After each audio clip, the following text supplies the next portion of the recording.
Yes. The lead brink army sends its regards.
Hello, everyone. I'm the Enforcer, and I'm accompanied by Enforcer Matt.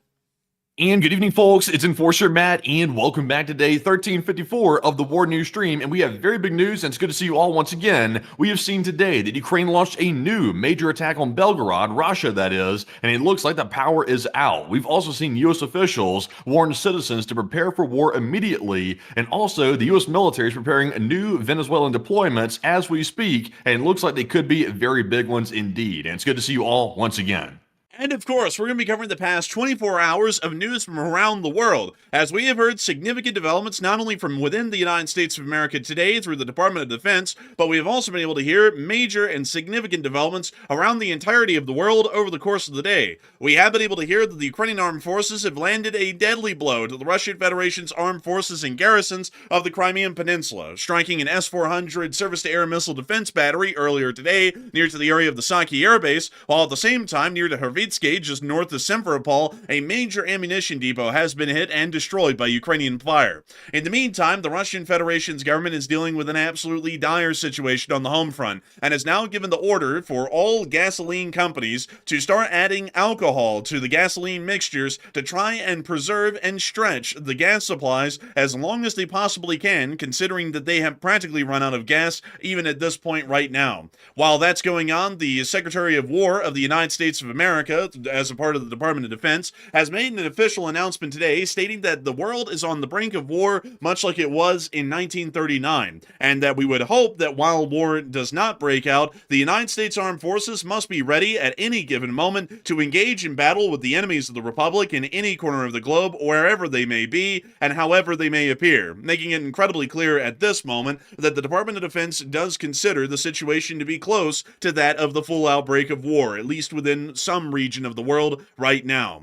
Outside of that, we do understand that the People's Republic of China is continuing their efforts to convert dual-purpose vessels into those of which can be used for war, as we have seen satellite photography today once again showing that civilian ferries appear to be already being refitted for military service in preparation for a naval invasion of the island of Taiwan. While at the same time, the Republic of India's government has sworn that Operation Sindoor against the Islamic Republic of Pakistan is not completed and will continue at some point in the future. It is only on hold for now. Meanwhile, 4 U.S. KC-135 Stratotankers were seen transiting from the area of the Okinawa Air Base in Japan and into the area of Diego Garcia at the British Indian Ocean Territory. It is unknown at the moment why these Stratotankers are moving to the British Indian Ocean Territory, but it is becoming clear that some sort of a U.S. military action may begin within the area as the movement of support equipment and support aircraft is once again occurring much as usual whenever the U.S. is about to start conducting armed actions in the area, at a minimum, at least airstrikes.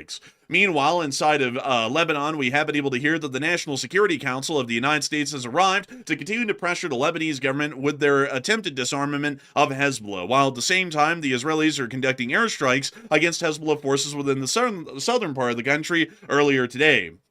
Meanwhile, outside of that and in the Caribbean, the United States of America is now conducting a site survey to see if more forces can be located into the area, while at the same time the MV Ocean Trader, the Special Forces ferry, is now underway within the Eastern Caribbean. Meanwhile, Maduro has stated that the Venezuelan army is studying the tactics of Vietnam in the Vietnam War just months before any sort of armed action is expected to happen against his country, maybe even weeks from now, meaning that that's generally too late.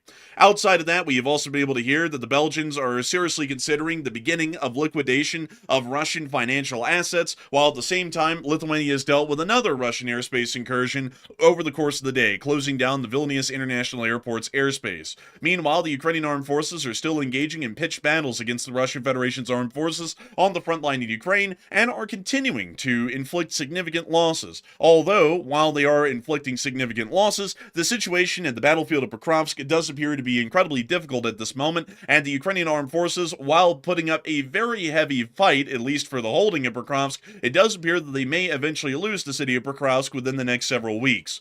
We have major news coming from around the world, and these aren't even the whole of the stories that we have for today. There are a load of other stories that we are going to be covering throughout the course of the night stream, starting with our largest stories first, and then working our way on down into the smaller ones through the course of the night. Suffice it to say, folks, today is quite a busy day of news. I actually cannot overstate that enough. Today was a very crazy day of news. We have literally major news coming from every single corner of the globe that we've covered news from before, and we are going to be making sure to cover it in as much detail as we always have every single day for 1,353 days straight. And so with that, folks, we are going to be moving on into our first and largest piece of news for the night, which is the Ukrainian attacks that were conducted against the Russian Federation overnight from the Ukrainian drone forces. As many of y'all know, Ukrainian drone attacks are becoming a daily occurrence, quite literally, and we have seen the Ukrainian drones in the hundreds take off every night and travel into the Russian Federation with the hope and aim of causing major and significant damage to the Russian Federation's critical infrastructure,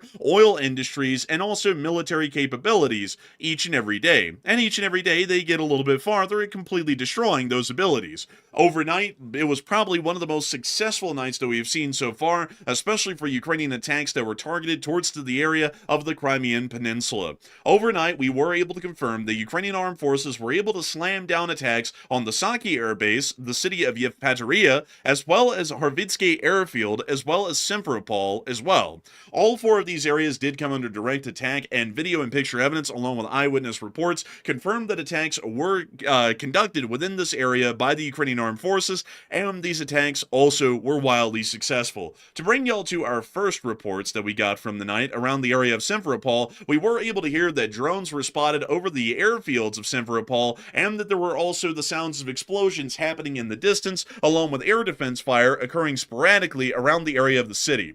Simferopol is about as significant, at least for the Crimean Peninsula and the Russian armed forces' disposition in Crimea, as the city of Sevastopol is. Simferopol is almost geographically dead center of Crimea, at least for major cities, and not only that, houses several significant airfields, including a civilian airfield, the Simferopol airport, which has been closed for years now, and further north, the Harvitsky military airfield, which has been housing Russian aircraft of multiple types throughout the war, although this has been on a non-permanent basis. At multiple different periods of time, we have seen Russian Su-34 fighter bombers, Su-33s, Su-35s, Su-27s, Su-30s, and Su-34s all stationed at this airbase at different periods of time, with these aircraft being withdrawn from different moments. Generally, whenever the Ukrainians land a deadly attack onto the Russian air squadrons that are based at this airfield, they usually pack up and move back to Russia for about a month before they return. Still, while that is the case, Russian munitions at the Harvitsky airfield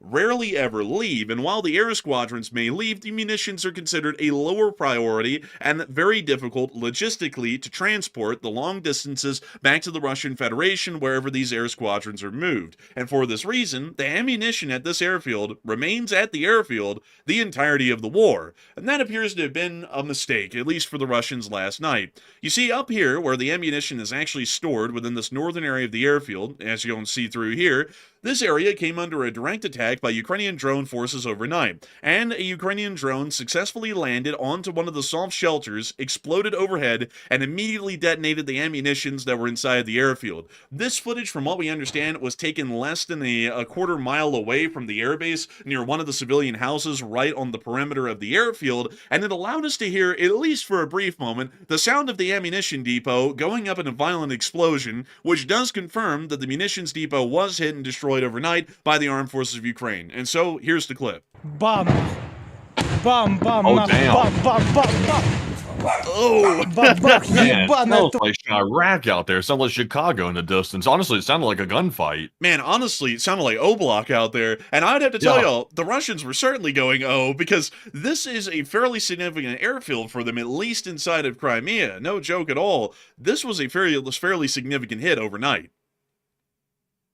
Yeah, very big hit. A massive one, as a matter of fact. But moving on from that and over to another airbase of equal significance, it's the Saky airfield. Crimea is actually covered in airfields, and we've talked about this before on the channel over the years, but Crimea is basically, at least for the Ukrainians and the Russians through different parts of history, a major airstrip of a sort, and not only that, a major ability to power project navally within the Black Sea. Over here is the Saky airfield, which is also equally significant to the Harvitsky military airfield that is also used by the Russian Federation intermittently. However, generally from what we understand, rather than one period at the earlier part of the war where the Russians removed all air forces out of Crimea for a temporary period of time, Saky has been permanently stationed by a Russian fighter bomber wing of Su-34s and Su-24s, which you can see here on satellite photography.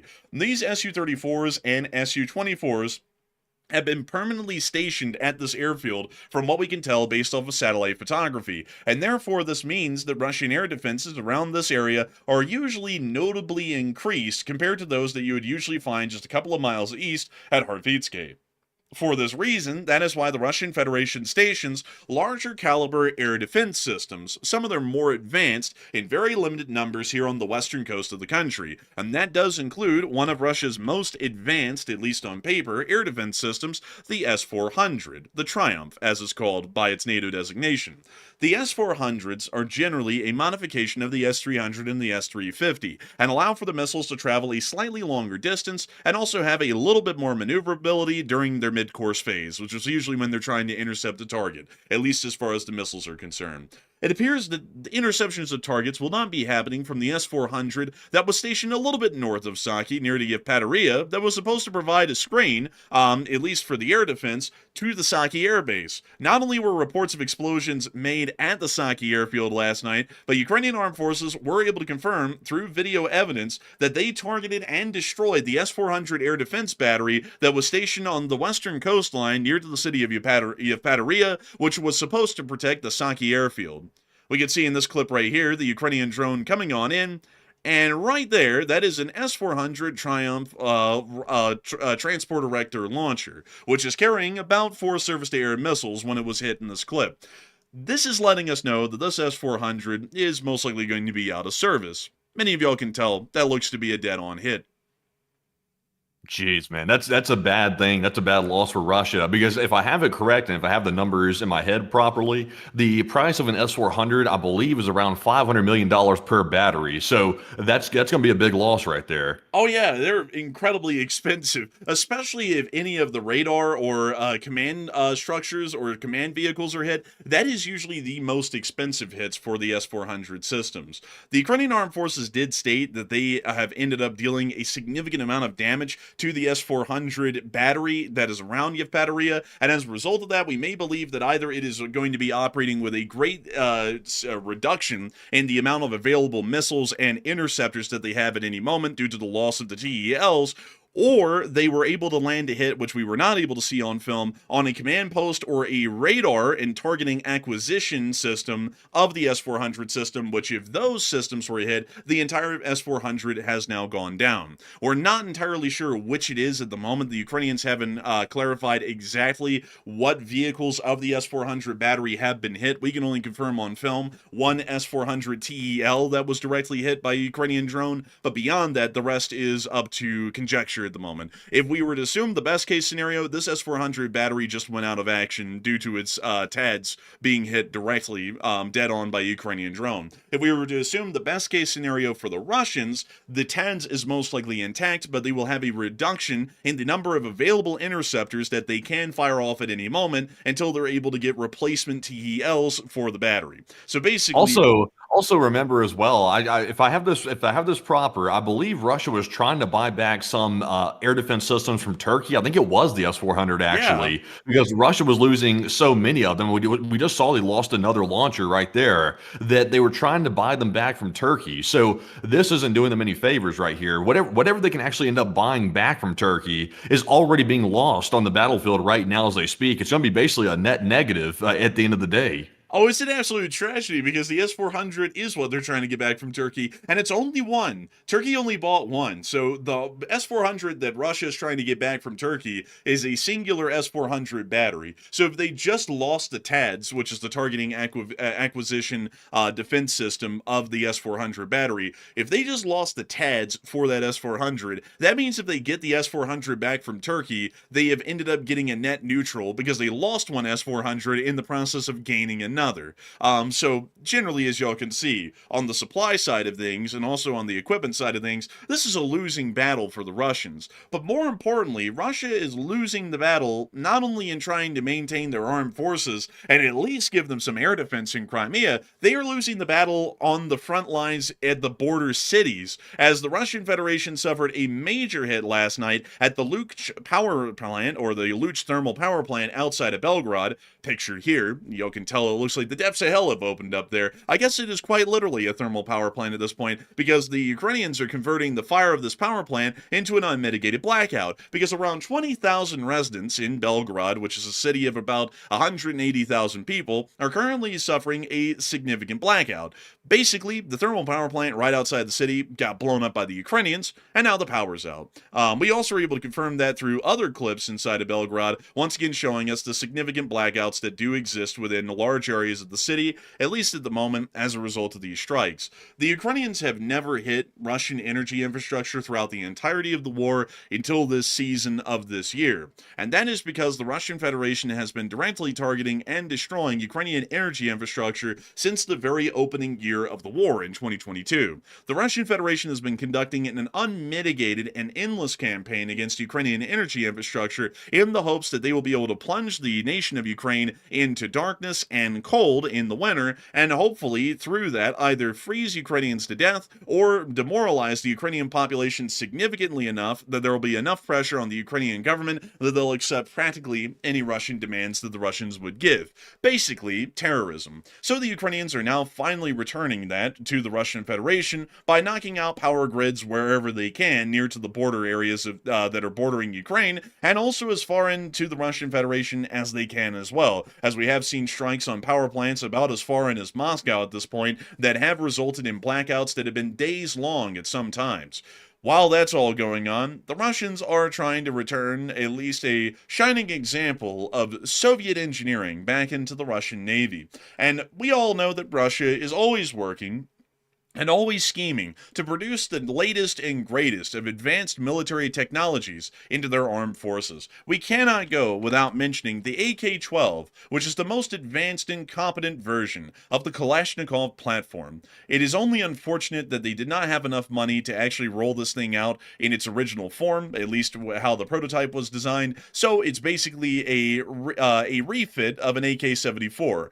And also on top of that, they don't even mass produce these anymore, at least at this point in the war, so most Russian soldiers are still using the AK-74, which has been the battle rifle not only of the Soviet Union from about 1974 onwards, but has also been the battle rifle of Ukraine throughout large parts of the earlier part of the war, before Ukraine started to replace most of their rifles with AR-style platforms. I also can't forget to mention to y'all the T-14 Armata, which was the most advanced and capable main battle tank in the world, until it wasn't. And until we all found out that the turret doesn't work, and the crew compartment hardly works, and then the computer systems inside the tank really work, and the engine is underpowered, and the gun doesn't really work, and the autoloader didn't work, and the infrared systems didn't work, and generally the tracks popped off a great deal, and also there was this issue where the parking brake could come on, and it could not come off, no matter how much people wanted it to, and also the fact that this thing cost about $6 million a pop. All of that was, of course, limiting factors, but we all know that the Russians make the finest weaponry on the planet, and of course, if it wasn't just for the fact that it sucks and it costs a lot of money, I mean, this thing would have really changed the way the world fought. And we all can't forget about the incredible and venerable Su-57 Felon.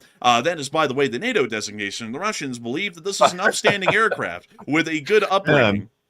Honestly, the Felon, that's a fantastic name for it, honestly. I'm sure this thing goes around committing several felonies when this thing flies in the sky. If it ever does fly, it's committing felonies for sure. This is a great compliment to the Satan ICBM that Russia has too. Fantastic weapons. And Matthew, while it may be called a felon, it does have an amazing upbringing and about as promising a spreadsheet as a real felon would. This aircraft was supposed to be Russia's fifth-generation stealth aircraft. The only problem is, folks, is that one, it appears to be underpowered, at least from what we know. Two, it also has a radar cross-section the exact same size as an F-15. So if you put this thing right by an F-15 and then turn on a radar, the radar would actually identify this aircraft as an F-15 because of how big its radar profile is when it gets hit with a radar pulse. So, if it wasn't just for the fact of physics, Russian weapons would be pretty damn good. But beside that, folks, I've been talking about where the Russians haven't exceeded, and a lot of people, a lot of detractors of the channel would say, oh, come on, Enforcer, you damn Ukrainian shill and pro-Western shill, like you're not supposed to be a patriot for your cause and your people and your nation. You're supposed to be pointing out the good that the Russians do. You pointed out all the areas that they failed, like small arms and tanks and planes, and basically everything that fights a land war. You need to point out how good they are in the Navy. And the Navy's where the gravy's at, folks, and we cannot go without mentioning the incredible feats in which the Russian Federation has gone in the Navy. They have fielded and conducted successful sea trials of the largest battleship, if we want to call it that. It's almost a battleship that is afloat in a navy in the modern day, and that is the Admiral Nakhimov. These mysterious pictures here, grainy as they are, came out of the city of Severodvinsk last night, and do confirm that the Russian Federation did conduct successful sea trials of one of the largest ships that is afloat in a combat capacity in the world today that is not an aircraft carrier. The only problem is that this ship is about as old as the Soviet Union. Here's a picture of this very same vessel from about 1985. And that seems a little bit interesting to a lot of people. Enforcer, what do you mean that they have a brand new ship and there's a picture of it from 1985? How in the world does that work? Well, I'll tell y'all why. The Russians, back in the day when the Soviet Union collapsed, had a little issue, which is called running out of money. So, a lot like GTA 6, they just mothballed this thing and then postponed it as long as they could until they could re-release it as an incredible sort of an addition. So, what this is pretty much just trying to bring a mothballed ship back in the service. This is basically the equivalent of the U.S. going and grabbing, say, the USS Kitty Hawk or the USS Forrestal, and then refitting it to put it back into modern service. That's basically what the Russians are doing right now. Y'all want an idea of what it looked like before they started to put it back in the service? Well, here's a picture of it from 2014. Honestly, it looked like junk in that picture too, to be honest. Also, by the way, just a side note, that is the most basic design of a ship I've ever seen. That is like the straightest side of the ship profile ever. That thing is literally just a straight edge along the edge, which it's so simplistic. Honestly, I don't even know why they would save it. Can they not just develop something new at this point? So here's the interesting thing about the Nakhimov. Here's the reason why they're bringing this whole class of vessel back out of the depths of hell. It's a Kirov class battle cruiser is what this thing is. It is a missile bus. That's basically the design of it. It practically the whole profile is that of a merchant ship, pretty much. But what is special about it is that it has two giant cargo holds on it that hold an insane number of missiles. And that's the only reason they're bringing these back, is so that way they can carry the hypersonic missiles of the Russian Federation, or they can carry a larger number of anti-ship missiles and just have those available at any given moment if they needed them. Right now, I think they only have two of these that, well, this one that just went through sea trials, which is getting back into service, and I think they only have another one of these that's in service that's in the Pacific Fleet. And then outside of that, the other two were scrapped because they just didn't even have the money to maintain them in the mothball fleet, so they just had to completely get rid of them and sign them off and then send them to the scrapper storage. But this thing is not going to do well, because you know something, folks, I got to remind you all of another ship that had the very same story as the Admiral Nakhimov that is currently sitting at the bottom of the Black Sea right now, and that is the Moskva, which was a Slava-class battle cruiser. So, kind of, well, it wasn't a battle cruiser, it was technically a guided missile cruiser, but kind of the same thing, at least with its story after the collapse of the Soviet Union. The Moskva ended up also being mothballed because the Russian Federation, after it came into being in 1991, they didn't have enough money to maintain the Soviet Navy. So they put this thing into a mothball for decades, and then pulled it back out, and it was brought back into service around 2015 to 2017. Then it was immediately destroyed by the Ukrainians at the beginning of the war in 2022, and this was the flagship of the Black Sea Fleet. And this led a lot of people around the world to be absolutely shocked that a country without a navy was able to destroy not only basically a battle cruiser of the Russian fleet, but the flagship of the entire Black Sea Fleet. And the reason why, because we've actually been able to find out why, it wasn't because the Ukrainians are just that good. They actually were quite good, and it was an amazing strike, but something else really helped them out. Because the Moskva had been mothballed for decades, and the Russians don't really have a lot of money to work with anyways, when they brought this thing back in the service, they only brought it back in the service as far as the propulsion systems went. Basically, everything else on the ship that wasn't connected to the propellers was hardly functioning at all. The radars were hardly functioning, the weapon systems were hardly functioning, so it was basically a pleasure yacht that was rolling around the seas looking like a warship, but had almost nothing operational on board. And that's what made it so easy for the Ukrainians to be able to target the vessel and sink it in the very early part of 2022, around June of that year, if I'm not mistaken. And we would believe that the Admiral Nakhimov is going to be in a very similar condition, especially because the Russian Federation certainly does not have money at this point in time to be able to get this thing fully operational and whip it out of the mothball fleet. So this thing is pretty much going to be in the same condition just about as the Moskva, from what we would assume, at least for right now. But a lot of people are talking about the Russian substations that were targeted around the, let's see, oh, well, actually, Matthew, I'm going to let you guide us through that one because I'm actually having a hard time reading that poll. But what were you asking the folks, Matthew? What were you thinking about it, and what is everyone else thinking about it as well? All right. So last night we did see that Russia reportedly targeted substations, that's electrical substations, that were linked to Ukrainian nuclear power plants inside of Ukraine last night. And the big question is it a warning from Putin? I'm not sure if we covered this in the news already because I haven't heard this yet. But last night there was a targeting of substations in Ukraine that are connected to Ukrainian nuclear power plants. So 79% said yes, Putin is getting angry and mad, while 11% said it seems possible, but it's a 50-50 chance. And 4% said no, it's probably an accidental target that Russia just accidentally struck and they really didn't know it was connected to a nuclear plant. So I would say personally, I think it is Putin retaliating, because one thing you've noticed, the energy wars between Russia and Ukraine have been ramping up. Ukraine's been attacking a ton of Russian energy sites. Also, Russia's been doing the same thing inside of Ukraine. So naturally, Russia is going to ramp that up even further and escalate it. And now they're attacking substations linked to nuclear power plants, which can cause a major major problem because those power plants have to have water pumps working to keep the water flowing through the core and to keep them cool, or they will have a crisis.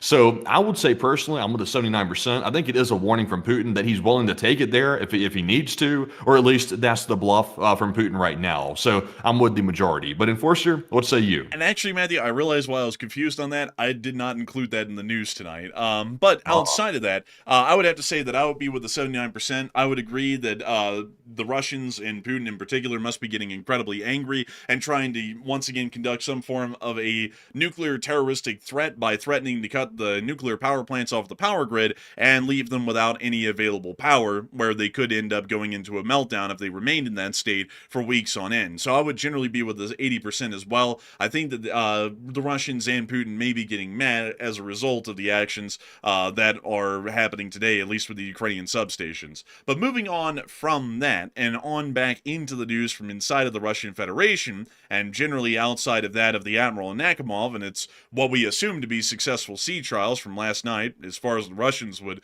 consider that to be successful, we are now going to be moving on down into the capital of Russia, into Moscow, because things are not going well for him, and I gotta just put it out there to y'all the way that I can. The Russians are out of gas completely at this point. It's basically almost gone by now. We all know that the Russians have been dealing with significant fuel shortages where octanes of 92 and 95 are largely unavailable throughout most of the country. And at this point, very little is left, even in the parts of the country that have any octane 92 or 95 octanes, or gasolines for that matter.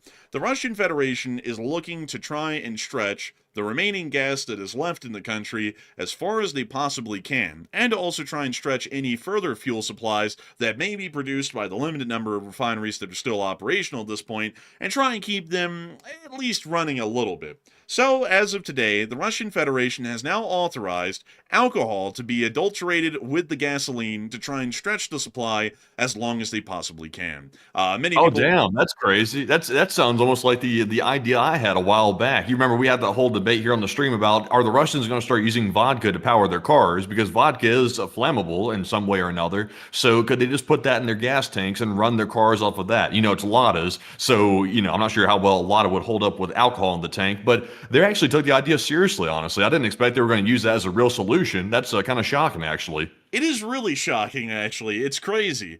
So basically, the best way to explain this, folks, is that they're going to adulterate the gas so that way they can have more of it out there, technically, than they actually have. What's the problem with this, though, is that if I'm not mistaken, folks, alcohol and gasoline don't really mix too well. And also on top of that, alcohol burns at a much at a much higher temperature than gasoline. So this could lead to a lot of problems, including the overheating of most engines that are using this adulterated gasoline, among many other issues that could be created from using an alcohol-gasoline mixture. This just generally is not a good idea, but it is a last-ditch effort and an act of desperation, at least by the Russians, to try and at least get some gas available to most of the country if they can, even if it means that the gas is low quality, and also if it means that engines might end up exploding from using this alcohol-gasoline mixture. So I would have to say, not really the best of a move here, and it probably will end up poorly for the Russians, that's for sure. But we'll have to wait and see, because we never know. Some people in the chat are saying that the U.S. uses a mixture of alcohol and gasoline, but I think folks, what people are missing here is that this is allowing alcohol to be mixed into gasoline at a much higher rate to be able to try and stretch the supply. I mean, this isn't like Russia just went from pure gasoline to a little bit of alcohol in it. This is going to be a significant portion alcohol and a decent portion of gasoline in each gallon. So generally, this is going to be a last-ditch effort to try and stretch the fuel supply. That's what this is, because much like the West, the Russians also have ethanol inside of their gasoline. They're going to be adding alcohol, however, on top of that. So with that, I hope that does address that the best I can, at least at this point. And we've also been able to hear that apparently the Russians, through the foreign minister Sergei Lavrov today, his first reappearance after a little while when we all thought that he had been put out in shame. He probably is about to be put out in shame. The Russian foreign minister Sergei Lavrov has stated that Moscow is drafting proposals for a potential nuclear test following President Putin's directive, citing the need for strategic parity with the United States. The Russians are pressing the U.S. for clarity after recent comments on nuclear readiness. So it does appear that the Russians are going to try and make the president's comments on U.S. nuclear readiness into a justification for them to conduct a live-fire nuclear test with an armed nuclear warhead. We don't know when they would conduct that test or where exactly that would be conducted in the Russian Federation, but it does appear that that is now a possibility, at least at this point, because of the Russian Federation's continued insistence on trying to create some form of escalation and also take Western statements well out of proportion. Still, outside of that, a lot of people are weighing in their opinions on this gasoline alcohol mixture that the Russians have now authorized to be put out there on the market in large numbers. And Matthew, what are people thinking are going to happen to the cars? And what are you thinking that's going to happen to the cars as well? All right, so shockingly enough, Russia is going to start mixing gasoline and alcohol to ease the gas crisis as it gets worse inside of Russia. And at this point, we haven't been reporting on it as heavily as we were because it hasn't been really changing very much. It just continuously and slowly gets worse. But it looks like Russia is going to fix it, not by actually increasing production. They're simply going to start mixing in alcohol to the gasoline, which is kind of wild. So what happens from here? And 62% said Russian cars get destroyed from it, while 16% said it works as a real temporary solution, and another 16% said Russia revolts due to alcohol waste. And one thing I do want to make clear real quick, and many people in the live chat are saying this, the U.S. does mix, I think it's like 10% ethanol into our gasoline in some different places in the country. So it's not unheard of to mix alcohol, or also known as ethanol, into gasoline. But right now we don't know how much Russia is planning to mix into their gasoline. I don't know if we have that exact number or not, or the proportion, but I suspect it's going to be more than the U.S. because they're having a gas shortage. So naturally, they're going to have to add a lot of additives to actually make a dent in the gas crisis. So, unfortunately, do we have that number on hand, by the way? I personally didn't see that number earlier, but do we know the actual proportion of ethanol to gas that Russia plans on using? We actually do not have that, and that's been made a mystery today. The Russian government is just authorizing them to start adding adulteratives, including alcohol, into gasoline, but they didn't specify how far that would go, at least in percentages.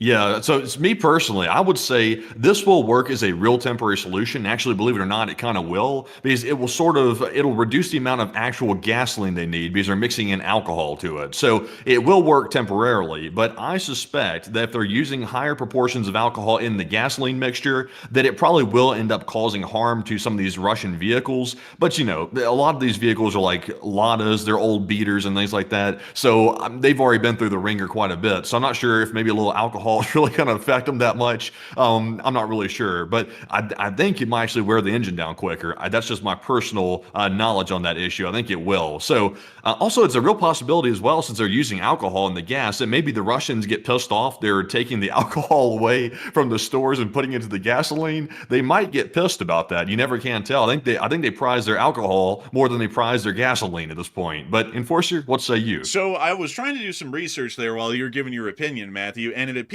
that Russia is one of the few countries that does not have any actual large numbers of percentages of ethanol per gallon of gas. It appears that they usually have somewhere around 5% or less ethanol per gallon of gas inside the Russian Federation. The problem is, however, is that with that in mind, what the Russians are authorizing today isn't what has been always authorized, otherwise nothing new would have changed. And I think that that's what a lot of people are misunderstanding here. If the Russians already had 10 to 15% ethanol in their gas like the United States did, why in the world would they go, okay, we're now authorizing people to put ethanol in the gas? It's already there. So why in the world would they need a special authorization for that? What they are authorizing is an even larger volume of ethanol than what they currently have being put into the gas supply. And I just pulled up really quickly, folks, if Russian cars could run on high ethanol content gas like we have here in the West. And the answer is, interestingly enough, no. Their engines and everything else connected to it in their automobiles generally generally are not designed to work off of a high ethanol content. So for that reason, those engines of the cars in the Russian Federation, when running on a high octane content like E85, are actually going to overheat and usually get destroyed fairly quickly within several hundred miles from using that very variant of gasoline.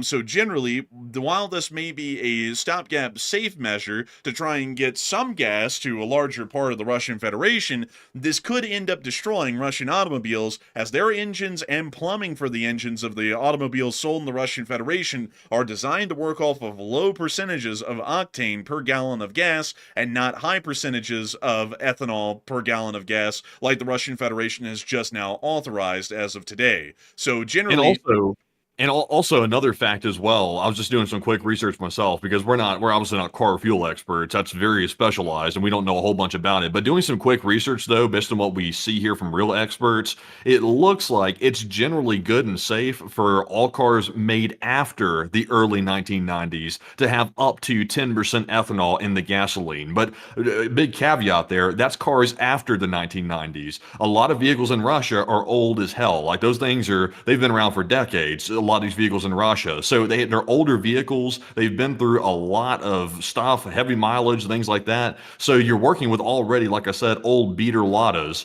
and you're putting very high amounts of alcohol or ethanol into the gas tank, which naturally causes some form of corrosion, sometimes of the fuel system. So it's obviously not a good thing. It may temporarily work for Russia, but it's going to cause a lot of damage, probably over time, to these really old vehicles.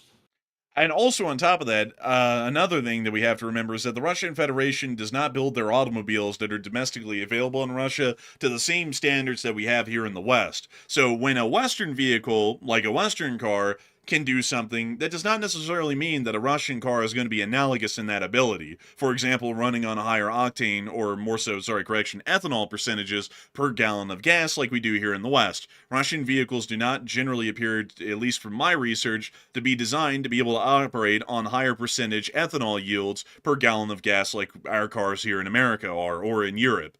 So generally, this is going to end up being destructive in the long term, especially if these percentages are incredibly high, which they may be, and considering, folks, just to put this out there, that the Russians are in a fuel deficit daily right now of about 750,000 to 1 million barrels of usable fuel products per day nationwide, there is no reason to believe that the adulteration of the gasoline is going to be in very small percentages. It is most likely going to be wildly high, and on top of that, if we're to believe the article that was issued today, and there's a great deal of deference from company to company on how much adulteration is conducted on this gasoline, some of this gasoline may end up becoming completely unusable and may end up being a larger part alcohol, or ethanol that is, than gasoline, considering that this is being left up to the companies to generally be able to decide if we're taking the lack of information to be a general laissez-faire attitude to the adulteration that's going to be conducted. So generally, maybe it's a big grand scheme that Russia brilliantly came up with, because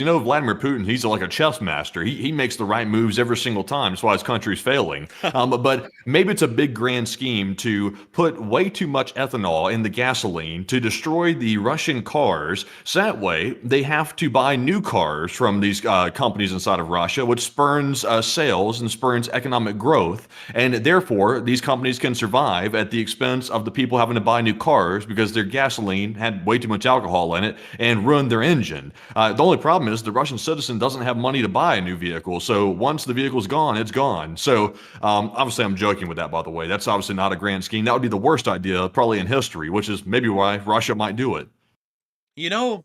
I think you're onto something, Matthew. I think you really are onto something.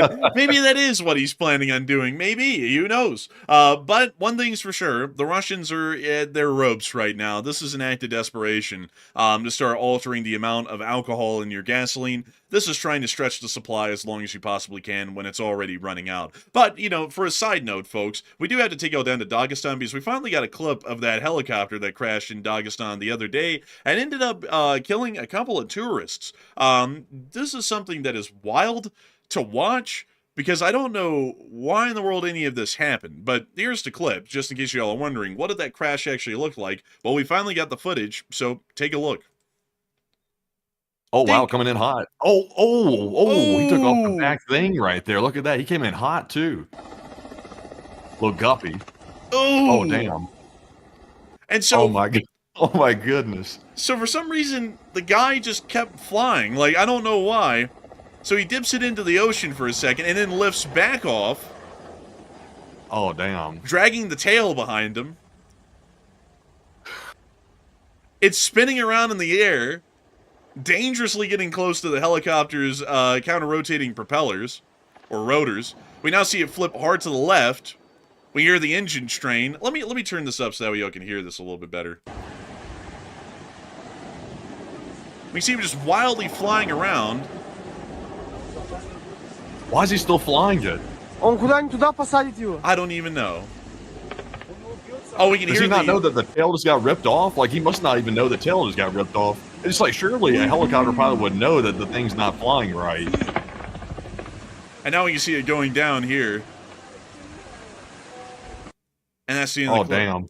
I gotta be honest with y'all, I don't even know why in the hell this happened. Just to explain this to y'all really quickly before someone says, well, I mean, clearly he clipped the tail off so it was uncontrollable. That's not how Russian helicopters work. Russian helicopters have counter-rotating propellers, meaning that they do not have to have a rear boom propeller to be able to keep the helicopter from spinning out of control. The counter-rotating propellers on a Russian helicopter, like this Kamarov here, actually do that without the need for a rear tail rotor. That's why you don't see a rear tail rotor on this helicopter. So when it hit right here, they could have just stopped. Like, they could have stopped right there, landed, and then bailed out. But instead, the guy just kept going. I don't know why. Because you can see right here, right after that, he lifts up, but then he puts it right down, right here. So the guy did have control of the throttle, and he was still able to adjust the collective of the helicopter to be able to make adjustments in its altitude. So I have no idea why, after they landed in the ocean there for a second, the guy decided to lift back off and then go try and gain some altitude with the tail section literally dangling by some wires that would control the rudders on the helicopter. I mean, it was absolutely goofy. He could have saved it. If he would have put it down when he went down in the water, he could have saved it and it would have been over with and everything would have been fine. But I suspect he did not know that the tail snapped off like that. But it's like, how the hell would you not know the tail snapped off? Obviously, the thing, I mean, it's not flying right. So why would you not know the tail had ripped off at that point? Obviously, you just came in hot and you smashed into the side of a cliff.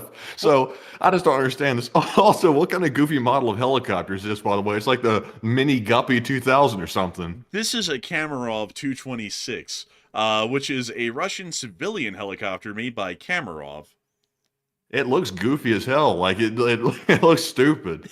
It is stupid. It is really stupid. Its NATO reporting name is the Hoodlum. So this couldn't get any more comical at this point.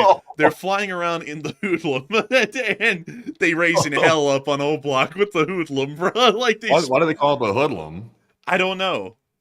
That's interesting too. I mean, it looks like I would call it the Mini Guppy 2000 if it was up to me. But I mean, Hoodlum. I guess that's an interesting name for it. I don't know why in the world it's called the Hoodlum, but that is what it is. So, beyond that, though, let me see. Oh, there's only been 69 of these built, so there went nice. one of them. And it was developed from the Kamarov 120. Ew. Well, let's go take a look at a couple of these. Here's a Russian Aerospace Forces 226. Here's one that was at an air show at the Aviation and Space Salon. It was at a salon. We can also see this one that has butt cheeks on the front. I don't know why. They also have one that can carry a cargo attachment. They also have this ambulance pod that can be carried on it. And then there's the one that we saw from the Ministry of the Interior. This one was a tourist one, by the way, that crashed inside of Dagestan. But before people say the pilot couldn't have known that the back rotor had been knocked off, so let's just watch the clip again. I mean, it would be really hard for him not to know, considering that the tail rotor, after it snapped off, flung the fuselage downwards from the force of hitting the ground. And also it flipped right up into the rotors, or you can audibly hear the rotors whipping away pieces of the metal. Like right there. That would be really hard to miss, to be entirely honest with y'all. It would also be How's it come down? Like how'd that thing come down so fast? I mean, look at how fast the guy came in. I mean, that guy came in hot. It's like how did anybody think that was a good idea to come flying in like an idiot like that? And it's like, didn't he? It's like you were obviously going to hit the ground. The wheels hit the ground. He came in at like a 90-degree angle. So it's, I mean, this guy right here flying the thing was a doozy. man. And then he was like, you know what? So hold up, folks.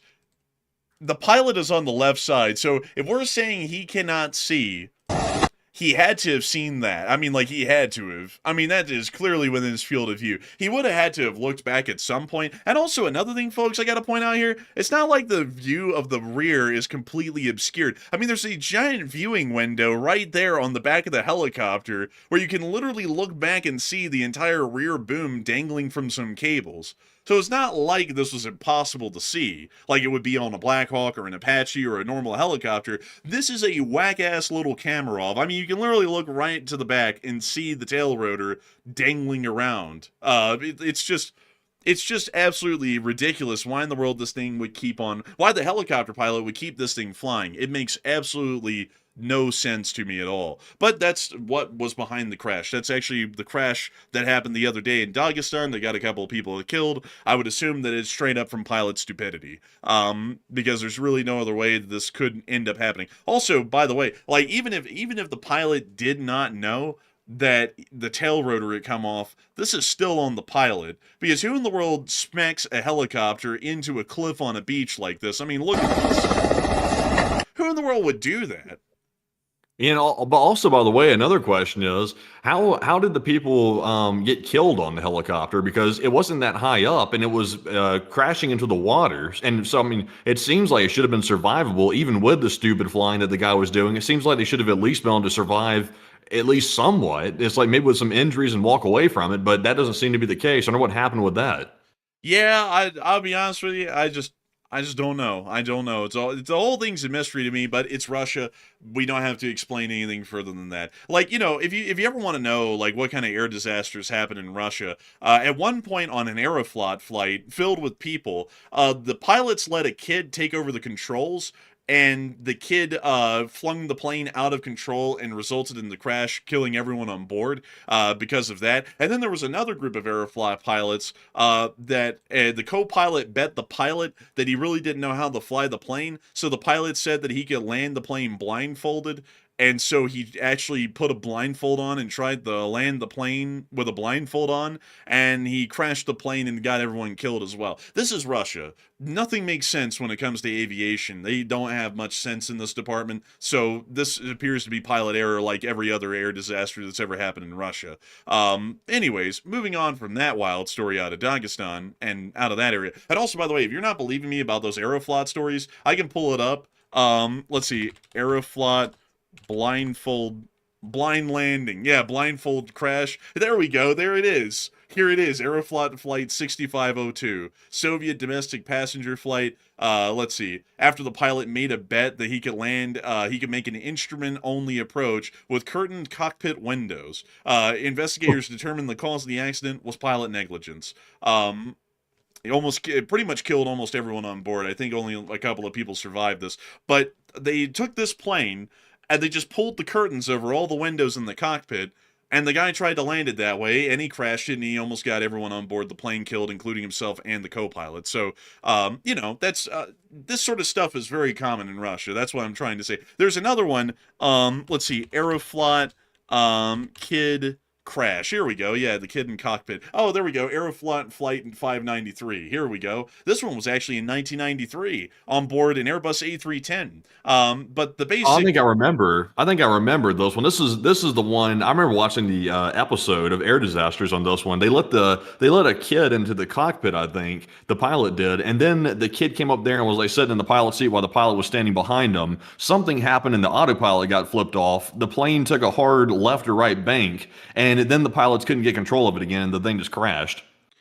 Also, by the way, after the first officer was able to correct and then pull the plane out of the dive that the kid put it in, he then stalled the plane, and then it entered a flat spin, which is what ended up killing everyone. So, you know, everyone on board died. All 75 people on the plane got killed. So, you know, just to like, I'm just trying to get the point across to all of y'all before people say, you know, oh, well, I mean, obviously that pilot couldn't see the tail boom. Oh, no, he saw the tail boom. Like, it's Russia. They just don't know how to fly anything, so they generally got themselves killed out of stupidity, is the truth of it, because there's endless examples of that, like I'm showing right here, where they all got killed from just raw stupidity, which is absolutely insane to think that that's normal. But that's Russia. So moving on out of that, and on out of that news, it's time for us to start heading on around the world on our gallivanting adventure to cover all of the other news from every other corner of the globe before we get back to Europe and the actual war in Ukraine in the front lines. But before we do that, I do have to say that I am very, very enthralled to see that a lot of people have never heard of these Aeroflot stories before, ever. I have to tell y'all, folks, whenever you look under the lid of what Russia is, it is incredibly scary. Like, they're very incompetent people in general. They're very corrupt. They never know what they're doing. There's hardly any training for anything, and it's just insane that they're all still alive today, because you would think that they would have all gotten themselves killed in multiple other accidents. I mean, look at anything from the Soviet Union. You had Chernobyl, you had Chelyabinsk, you had all these Aeroflot disasters, and the ones from the Russian Federation. You had all these stupid acts of negligence that result in the worst case scenarios imaginable, and it's just because it's Russia is the best way to explain it. It's just insane that's how it is. But if we have time in the question segment, we might go over a couple of more crazy stories from Russia of just insane incompetence and negligence that's happened inside of their country, because the stories are limitless. Like, quite truly, there's an endless list of them. But anyways, before we get on into the rest of the news, I do want to take a brief little moment to get to chit-chat with a couple of y'all and go through a few questions before we move on into the rest of the news for the night. So, Matthew, what do we got? All right, so jumping into our first three super chat questions, we're jumping right into our first one, which goes to none other than T. Diddy in the city, who puts in a very generous $100 support. And thank you very much, T. Diddy, for that support right there. No Diddy, but he said, thank you for your service. You and Enforcer Matt are great Americans. Hey, and thank you so much for the unbelievably massive support, T. Diddy in the City one. That is one hell of a name. And I gotta thank you for appreciating our service. I appreciate your username, because that is funny as hell. And I gotta say, we are more than honored to be able to cover the news for everyone that's here tonight. We've actually had a lot of people here tonight so far. And I gotta say that we're always honored, whether we have a lot of people or a smaller number of people, that we get to cover the news for all of y'all each and every single night. We take this as a high point of pride and honor, not only to get on air, but to hopefully have well-researched and well-put-out news. And I hope that tonight has been no exception. And so I got to thank you massively for that humongous support in helping us to keep this thing rolling. Because if it wasn't for folks like you who went out their way to support this channel, we wouldn't be able to make this thing possible. This channel is pretty much entirely funded and supported by the viewers. If it wasn't for the viewers who went out their way, like T. Diddy, to support this channel, we wouldn't be able to make this thing possible. We wouldn't be able to keep our lights on behind the scenes and work on this as our full-time job every day, to put out short war videos and to also put out our nightly live streams like we do every single night. It's thanks to folks like him that the show is possible, not just for us to be able to run, but for all of y'all to be able to watch. So a humongous thanks to you so much once again for the support. I hope that has addressed that incredibly well, and a huge thanks to you for the kind words. And so with that, we are on to the next one. All right, and our next one goes to none other than it is Bobby. It is LC39A, and he puts in a very generous 100 Canadian support all the way from Canada. And thank you very much, Bobby, for that massive support yet again tonight, and we do appreciate that very, very much. And Bobby said that pilot flew like he might have been under the influence. He probably was. The Russians are a wild people when it comes to anything to do with safety. And you know, it's so funny because people here in the West, they just don't realize how good they've got it, because in Russia, safety is the last thing on everyone's minds. Even still, safety is the last thing on their minds. Here in the West, safety is one of the biggest things that we focus on. As a matter of fact, the slogan at work here in America is safety first, everywhere around the country, generally because you can get sued if safety doesn't come first and one of your workers gets hurt because you didn't put safety first. So safety first is the huge thing here in the West, not just in America, but throughout the whole Western world. In Russia, there is no such thing as putting safety first. You want to know something that is absolutely crazy? Here is something that is insane to think about, Bobby, is that there was a guy at one point that was working on the Su-24. This is the F-111 Aardvark ripoff that the Soviet Union made. And there was a guy, Matthew, this story is real, by the way, who was working on trying to fix something in the cockpit. He was like a ground mechanic or something like that. And so the guy accidentally pushed a button in the cockpit, and because everything in Russia is made with absolutely no safety in mind, this button accidentally ejected the ejection seat out of the roof of the jet. So this guy was in it. On the ground? On the ground, yeah. This guy was in the seat, unbuckled, with a clipboard, and he got jettisoned right out of the Su-24, and somehow hung onto the seat well enough that the chute did deploy, and he landed. He broke a whole bunch of bones when he landed because there was hardly any room for the parachute to actually get some drag and slow the seat down. But he did survive with a whole bunch of injuries. And you know what the Soviet Union did when they found out why that happened? They gave him an award. No, they told him, you don't dare tell anyone about this shit or we'll have you arrested. And then they went and covered the whole thing up and never told anyone about that flaw. So every Su-24 flying still has that defect to this day. Honestly, that guy sounded like he had an iron grip. It's like, how the hell do you hold onto a seat that's ejecting like that well enough to, like, stay with it while the parachute is deploying? And also, it's pretty impressive that it actually had enough room to deploy since it was on the ground. One must, to inspect an Su-24, they must have that iron grip. Like, they must be able to hold on to that seat. Honestly, man, that guy must have had some white knuckles when he was done, man. He must have been scared as hell flying through the air several hundred feet up in an ejection seat. I mean, that had to have been terrifying. Yeah, really, honestly, he's lucky he lived.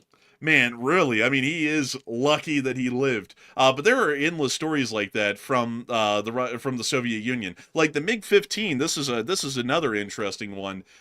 Is that the MiG-15 was their fighter in Korea, and while the Soviets never admitted to actually having their fighters operated by their pilots in Korea, we know now, because of the collapse of the Soviet Union, that a lot of Korean War-era MiG-15 pilots from the Soviet Union came forward, and they admitted that they were the ones flying the MiGs. So basically, it was the U.S. versus the Soviet Union over the skies of Korea. But one thing that's interesting is that a North Korean pilot did defect with one of these, and we still have it to this day. Let me see if I can show y'all the very one that we have. It's in a museum. Here we go. It's Nomkum Soks, MiG-15. That is one hell of a name right there. I just realized that after I said that, I was like, that is one name right there. But anyways, that's like Mount Kumgang or something like that, in southern North Korea. But beyond that, this MiG-15 was the one that we actually got. No actually landed this MiG-15 at a U.S. airbase in South Korea, and we kept it. And we took the whole thing apart, put it back together, and flew it. And one thing that was really interesting that we learned about is that the fuel pump in the MiG-15, if you don't go through this whole laborious process when trying to start up the MiG-15, in getting the fuel pump working properly, the fuel pump will explode and destroy the aircraft outright. Before you even get off the ground, you can blow up a MiG-15 just by mismanaging the fuel pump. And that's, of course, because safety is not post first. It's a similar thing on an analogous jet in the United States during that era, which would be the F-86 Sabre. The F-86 Sabre would never explode because of a fuel pump failure. That's just unheard of because we put safety first here in the West. They just don't do that. So I would bet you that pilot probably was drunk. I mean, it's highly likely because they just don't give a damn about stuff like that. Even when it comes to safety regulations for pilots and such, usually most everything in Russia, all of the accidents are because they design stuff poorly or the people operating them just don't give a damn, and then they get it destroyed that way. So I just hear that Russian guy right now. You know the Russian guy I'm talking about, right? The one that says safety is the number one priority. And you know the guy I'm talking about, right? I can't remember the guy's name, but he always said that like every single time. I think I do, yeah. Yeah, it's like, honestly, the Russians ought to actually take that motto and actually use it, because it seems like safety is probably the last priority they've got. Honestly, man, I think about that HBO miniseries Chernobyl, which you can go to HBO Plus to be able to go watch. We're not sponsored by them, by the way. But I just remember Anatoly Dyatlov, man, going, safety first. That's what I've said for 20 years. And if I say raise the power, raise the power. And then he left the room, and then they blew up the whole power plant. That's what I think about. And that guy was British. Yeah, that guy was British. He wasn't even Russian, but he was imitating a Russian, and that's what counts. That's right. Man, I'll be honest with you. I tell you. But anyways, with that, folks, I hope that does address that well. And a humongous thanks to you once again for support, Bobby43, and helping this channel to keep on running. Because one thing we can always learn is that the Russians put safety last, and it really pays to put it last, as we always see time and time again. So with that, I hope that does address that incredibly well, Bobby. A massive thanks to you so much once again for that unbelievably impressive support and going out of your way to be one of the folks who helps to support this channel and keep it on air every single day. So huge thanks to you so much once again, and with that, we are on to the final question of this segment, and then we're going to be moving on into the rest of the news for the night. All right, and the final one of our first segment, and also because we have new people here on the live stream tonight and last night as well, just to let everybody know, if we have not read off your super chat in this first segment, we'll read them all off in our next question segment near the end of the stream, so stick around for that. But our last one of this segment goes to none other than Waba, and Waba puts in a $20 support, and thank you very much, good sir Waba, for being around for a very long time also, and helping to keep the channel running. And he said, donate to your local food bank. And thank you so much for the support, Wubba. And I gotta say, a big thanks to you, Wubba. Oh God, channel legend. You've been helping us to keep this thing running for a while.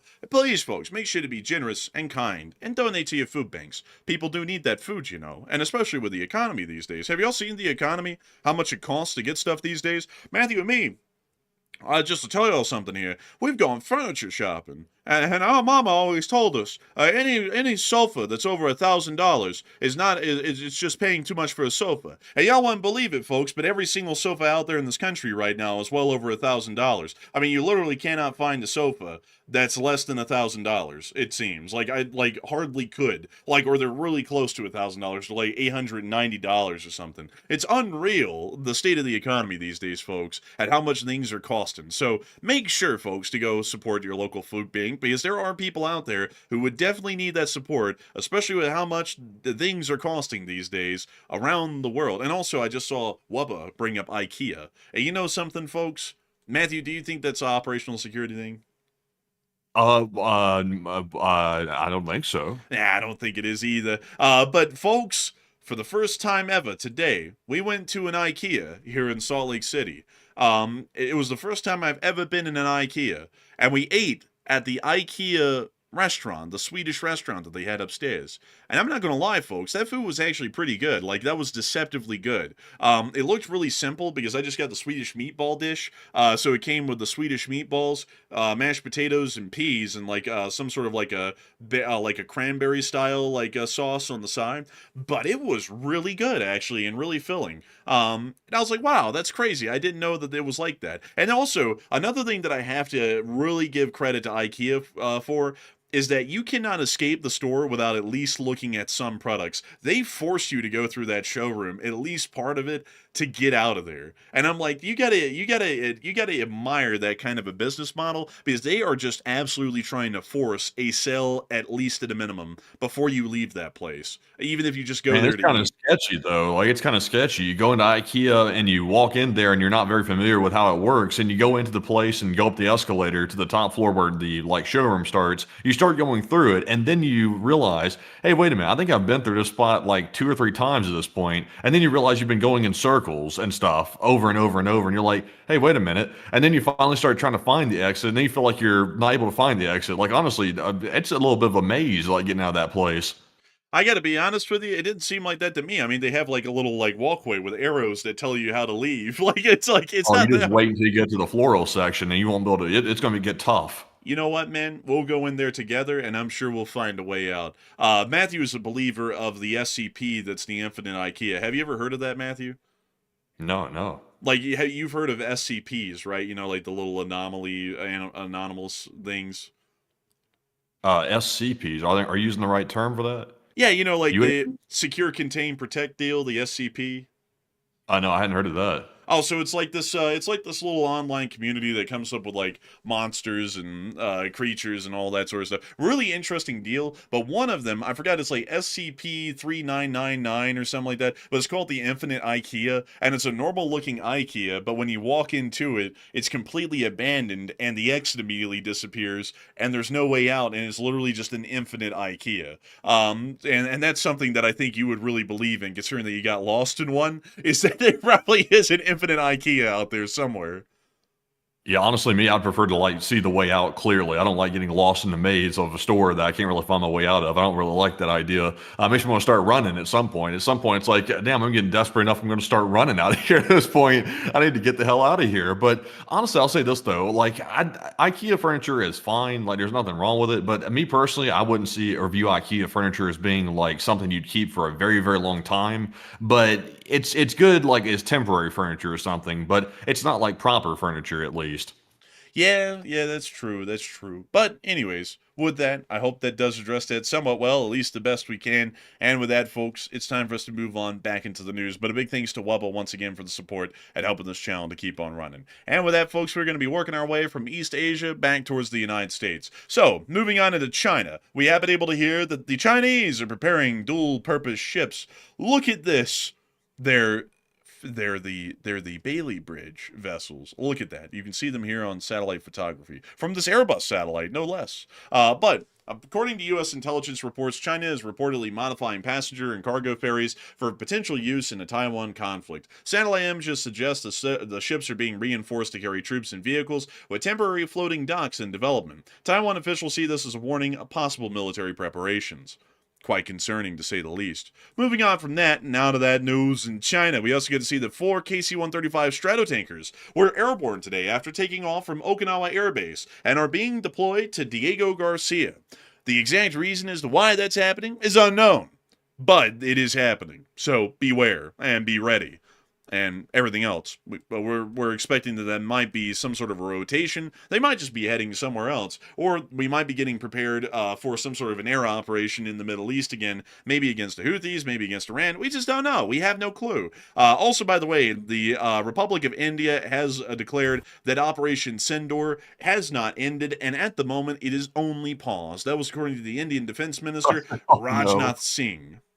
Oh no, why can't they let it go? Why is India keep returning back to this? Right when you think, okay, India's going to just let that sort of go by the wayside, India just running their mouth, then they go back to it again. You're like, why are they egging the situation on? It's like India has no reason to want to egg the situation on. So I don't understand this. They keep like teasing war over and over and over, which makes no sense to me. But eventually they'll talk it into existence. Eventually, it's going to come back.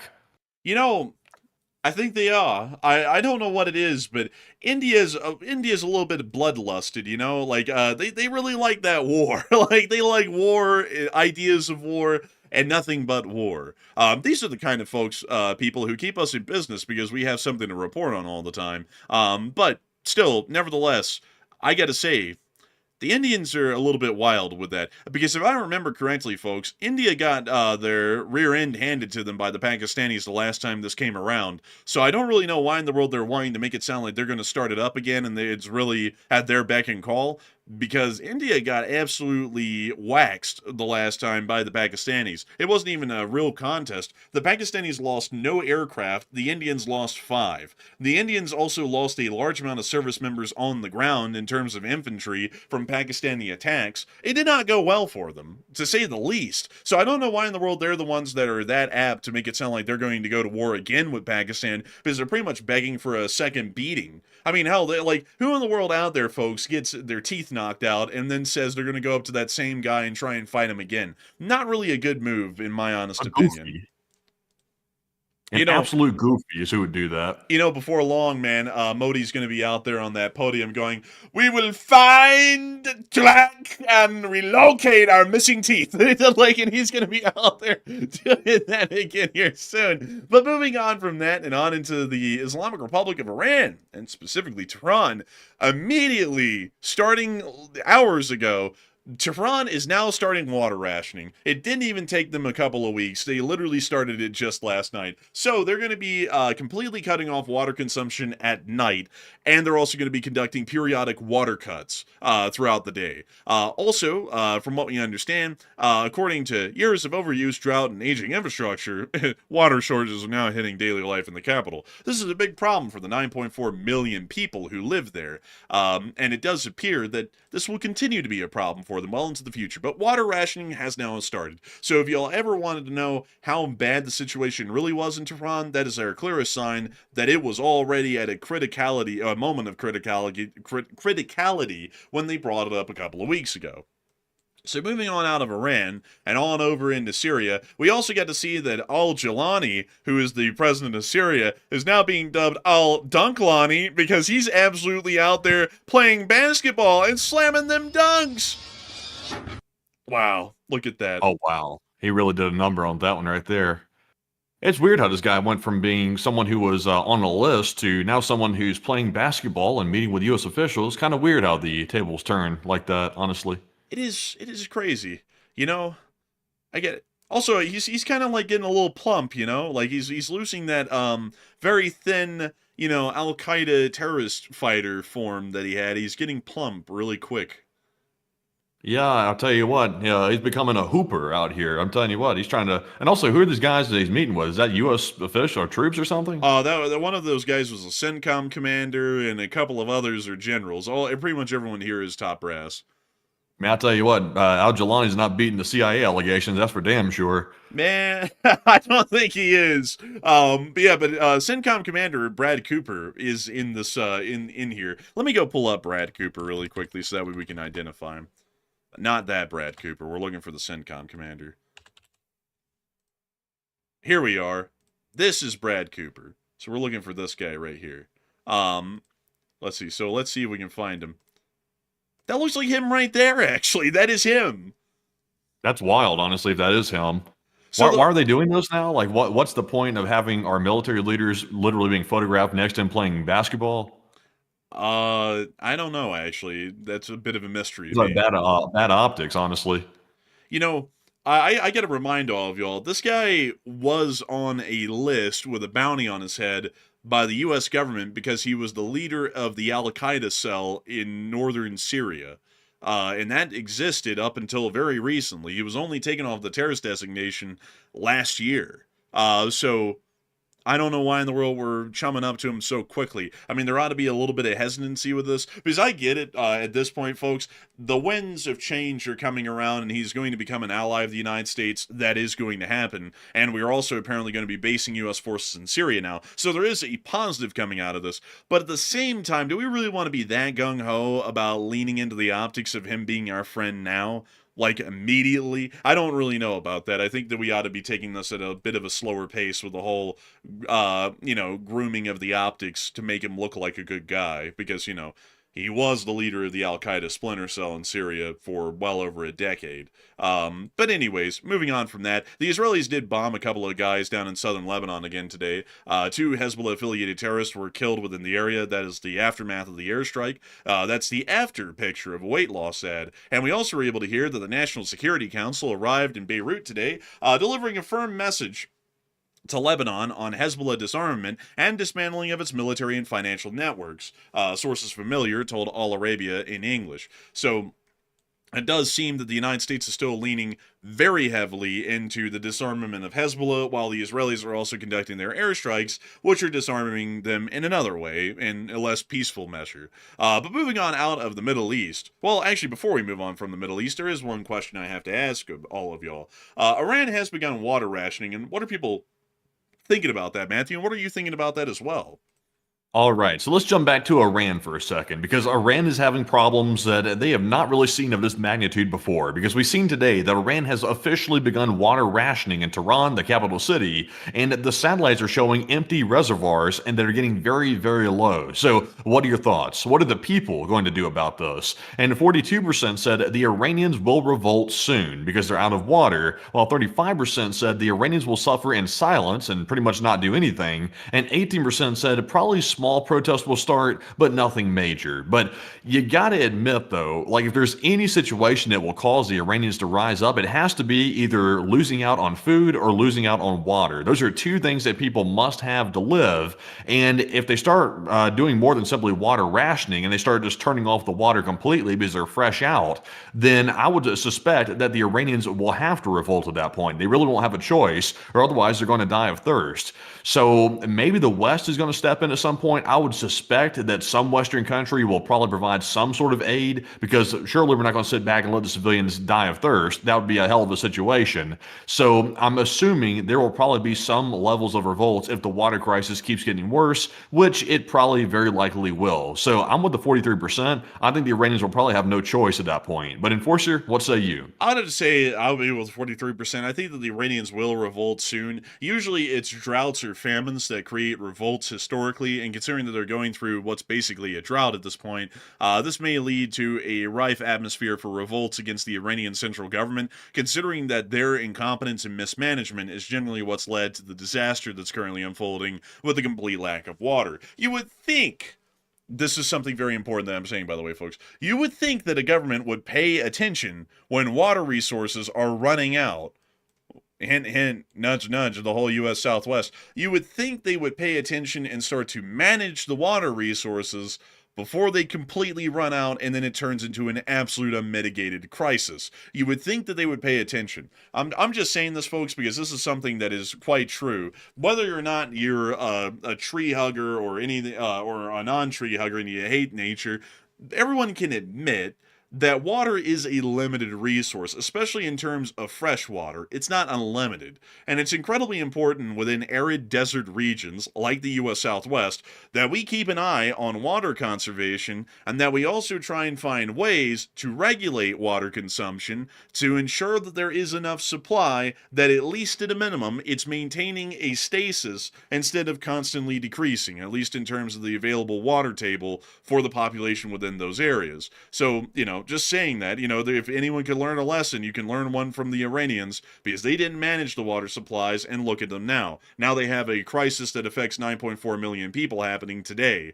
That very same thing can happen anywhere in the world where it's arid, like the U.S. Southwest. So people have got to pay attention to that. But anyways, with that, I hope that does address that well. And we're actually going to be moving into an area where water is not a concern. We're going to be now moving on to the stories of the pirates of the Caribbean and the endless hunt by the U.S. Department of Defense on Captain Crack Sparrow and his gang of ne'er-do-wells, which are continuously transporting contrabands and narcotics through the area of the Eastern Caribbean. The United States is currently conducting a site survey at the moment to see if we can cram more forces into the area. In the meantime, the MV Ocean Trader, which is the Special Forces yacht, is currently outbound in the area and is getting very close to Trinidad and Tobago at this moment. It is being escorted by an Early Bird class destroyer through this area, and it does appear that the Special Forces will be taking a little bit of a trip to Trinidad and Tobago. At least that's what we're thinking right now. We also were able to hear that Nicolas Maduro has stated that they are studying the tactics of the Vietnam War to prepare for a possible U.S. attack. Some reports also claim that Venezuela has already constructed Vietnam-style tunnel networks in forested areas. That seems pretty stupid, honestly. Vietnam, that war was a long time ago. The only thing that's similar is the environment. That's pretty much the only similarities. I would say the U.S. probably has changed strategies probably since then. So it seems like a dumb idea, honestly. It sounds like Maduro's been listening to people like us and sort of ran with it. I gotta be honest with you, man. I like how it sounds. I like how Maduro makes it sound like they went into the library and whipped out a dusty old book that's called Viet Cong Tactics, and they just started studying like they're at school. Like that is the stupidest mental image that I could have. Also, on top of that, by the way, folks, their military is so untrusted that if you look at this picture, which is from a Venezuelan military parade, by the way, the soldiers of the Venezuelan military aren't even trusted with loaded magazines or magazines for that period at all. Because all of these AKs have no mags at all. Like, they're completely cleared. No magazine to even attempt to load a bullet into the chamber of this rifle. That's how untrusting the Maduro regime is, even of the army, that they're not allowed to have magazines on parade, which is a real indicator that they don't have that much loyalty to the Maduro regime, if this is the case. But outside of that, this is completely pointless. The U.S. fought the Vietnam War about 60 years ago. It's time to move on. It's not the same war. It's going to be completely different. In Venezuela, for that matter, if many of y'all know, we have thermal imaging systems.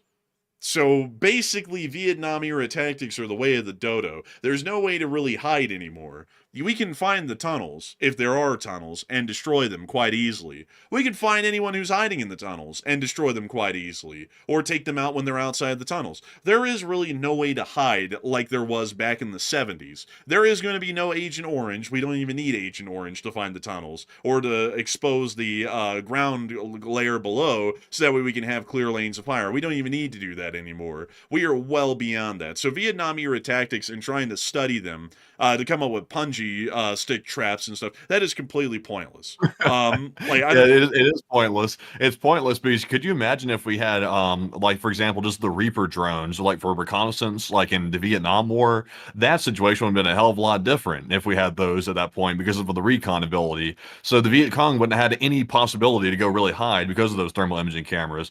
And also, I see someone saying thermal imaging is so expensive. Yeah, that's true, but I mean, the military's got like $1 trillion budget though, so they just buy whatever they want. It's just they get whatever. So honestly, those same tactics would not work. It would hold the U.S. up and probably get them bogged down there to a certain extent, but it would not be anywhere close to as effective as it was for the Viet Cong inside of Vietnam. I just be honest with you. Thermal imaging is expensive, but the military has an unlimited budget, and so basically the price is not the issue. With other countries it would be. With us it's no issue. We can issue everyone a thermal imaging system if we needed to. And also, I see someone saying that Hamas really gave the Israelis a run for the money with the tunnels. Well, if they did, why did Israel just win and the Hamas forces agree to a peace treaty and ceasefire that pretty much admitted that the Israelis won, and they gave in to all of Israel's terms? I mean, if tunnels were as effective and were as big a pain as you're making them out to be, then they would have ended up in a stalemate instead of an Israeli victory. The Israelis won that conflict with Hamas.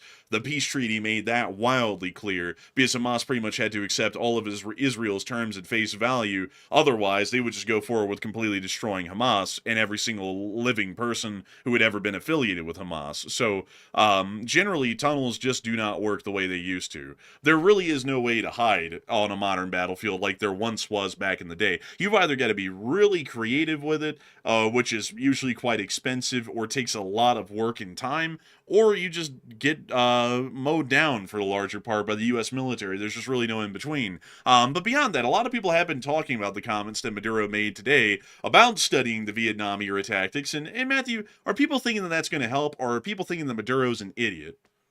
All right. So right now, since Venezuela is saying that they've cracked open the books and they're studying the 60-plus-year-old Vietnam tactics to prepare for the invasion that might be coming up soon by U.S. forces, will this help? 61% said no, Maduro is being dumb. 25% said it's better than nothing, and 9% said yes, Maduro is being smart. And I will say this: with Venezuela's military being as pitifully loaded out and also trained as it is, it's probably better than nothing. Like learning the 60-year-old tactics of the Viet Cong, that actually might help Vietnam in some way or another, or help Venezuela in one way or another. Also, it's not going to help Vietnam because it's not a problem right now. Whoops. But I would say it's better than nothing. I'm with the 24%. I think it will help them because Venezuela is so poorly trained. They literally have very little to work with in the first place. So, I would say it's better than nothing. But Enforcer, what say you? I'd have to say I'd be with the 61%. Maduro is stupid, absolutely stupid, and the Venezuelan military is absolutely stupid as well. I mean, you know what? Let's just go look. Let's get an idea. Venezuelan. Let me spell it correctly first. Venezuelan army. Let's just go look at a picture. The pictures they have of the army. I think these guys are cooked. Yeah, I think they're cooked better than a rotisserie chicken at Costco at this point. I think they actually are cooked. Oh no, we didn't want to click on the image. Oh yeah, they're cooked. Cooked like a Thanksgiving turkey. I mean, oh look. They all love the baseball hats, and like most of these dictatorships that hate the United States, they always have the baseball hats. And it makes you wonder why. Let's see. Oh! What the hell? This is like a Russian reservist loadout. This is a Russian reservist loadout. I think it is. It looks similar. Oh my god. Dude, no, they ain't standing a chance. Also, once again, notice no mags in this display. This is in a parade, no mags. So they don't trust him enough to give him mags. Is that a freaking Mosin? That's a Mosin. I think that is. How old is this man? Honestly speaking, like the more I'm thinking about the question right here, I think honestly, I think Maduro, while Maduro is pretty dumb, like Maduro is pretty stupid, I think everybody can agree on that. He's on to something with one thing though. I would say pretty much everything, if the U.S. did invade Venezuela, it lines up pretty closely with Vietnam because we're already seeing Russia and China support Venezuela with military support and aid. So that's similar to Vietnam. We're also seeing, for example, it would be most likely guerrilla warfare on the perimeters of the cities that would be taking place, and it's going to be in a jungle environment. So it's actually pretty close, like, if you really think about it, to what Vietnam was in some regards. But at the same time, though, the answer for Venezuela is not to start studying 60-year-old tactics. That's not going to help them. And also, like the enforcer mentioned, technology has changed a lot over those 60 plus years. So, how do they plan on combating the Reaper drones and things like that? It seems like more of a propaganda move than anything else. Like Maduro's trying to pretend like he has some real answer to defend his country with this new information about Vietnam, but it's really just not going to help. It's too outdated. It's completely outdated. I mean, studying what worked in Vietnam would be like studying what worked in World War One. I mean, the war has completely evolved from then. If you tried to do what worked in Vietnam or World War One, it's not going to work today. That's trying to fight tomorrow's war with yesterday's tactics, which is the worst combination. Fighting tomorrow's war with today's tactics is usually a disaster. So fighting tomorrow's war with yesterday's tactics instead, that's even worse. I mean, hell, you're predictable at that point. They're going to know exactly what you're going to do. And also the fact that they're issuing Mosin Nagants as a standard rifle, at least for some forces, I'm assuming reservists, that is not a good move at all. That is abysmal, actually. I don't really know why in the world they would even try and do that, because that is just setting these guys up to die. Honestly, not really. Jeez, man. I'm not even sure if, like, let's say hypothetically, let's say China or Russia decided to start giving Venezuela like their best equipment ever. I'm not sure if that would even help them, because we've seen before that if you have a poorly trained military, you have to compensate for that by having large numbers of forces to be able to compensate for the poor training, because you're naturally going to lose people at a much higher rate if they're poorly trained. Look at Russia. Russia loses people at an insanely high rate because they're not trained properly. But Russia compensates for that by conscripting tons and tons of people to make up for it. Venezuela doesn't have that luxury. They're poorly trained and they don't have a huge force to actually conscript from to actually put into the military. So that's going to be a huge crux for Venezuela if they do get invaded, is they're not going to have a way to conscript people very fast. No matter what type of equipment they're getting, it's not really going to help. Man, this guy right here, by the way, he's on the megaphone. He's going, okay, everyone, if you want to surrender, make a line on the right. If you want to fight for like maybe 10 minutes and then surrender, make a line on the left. Like it's and we'll start working it all out. Okay, everyone, let's get to it. Chop chop. That's what he's doing. Man, dude, there's grass growing in the middle of the streets, and the streets are still made out of cobbles down there.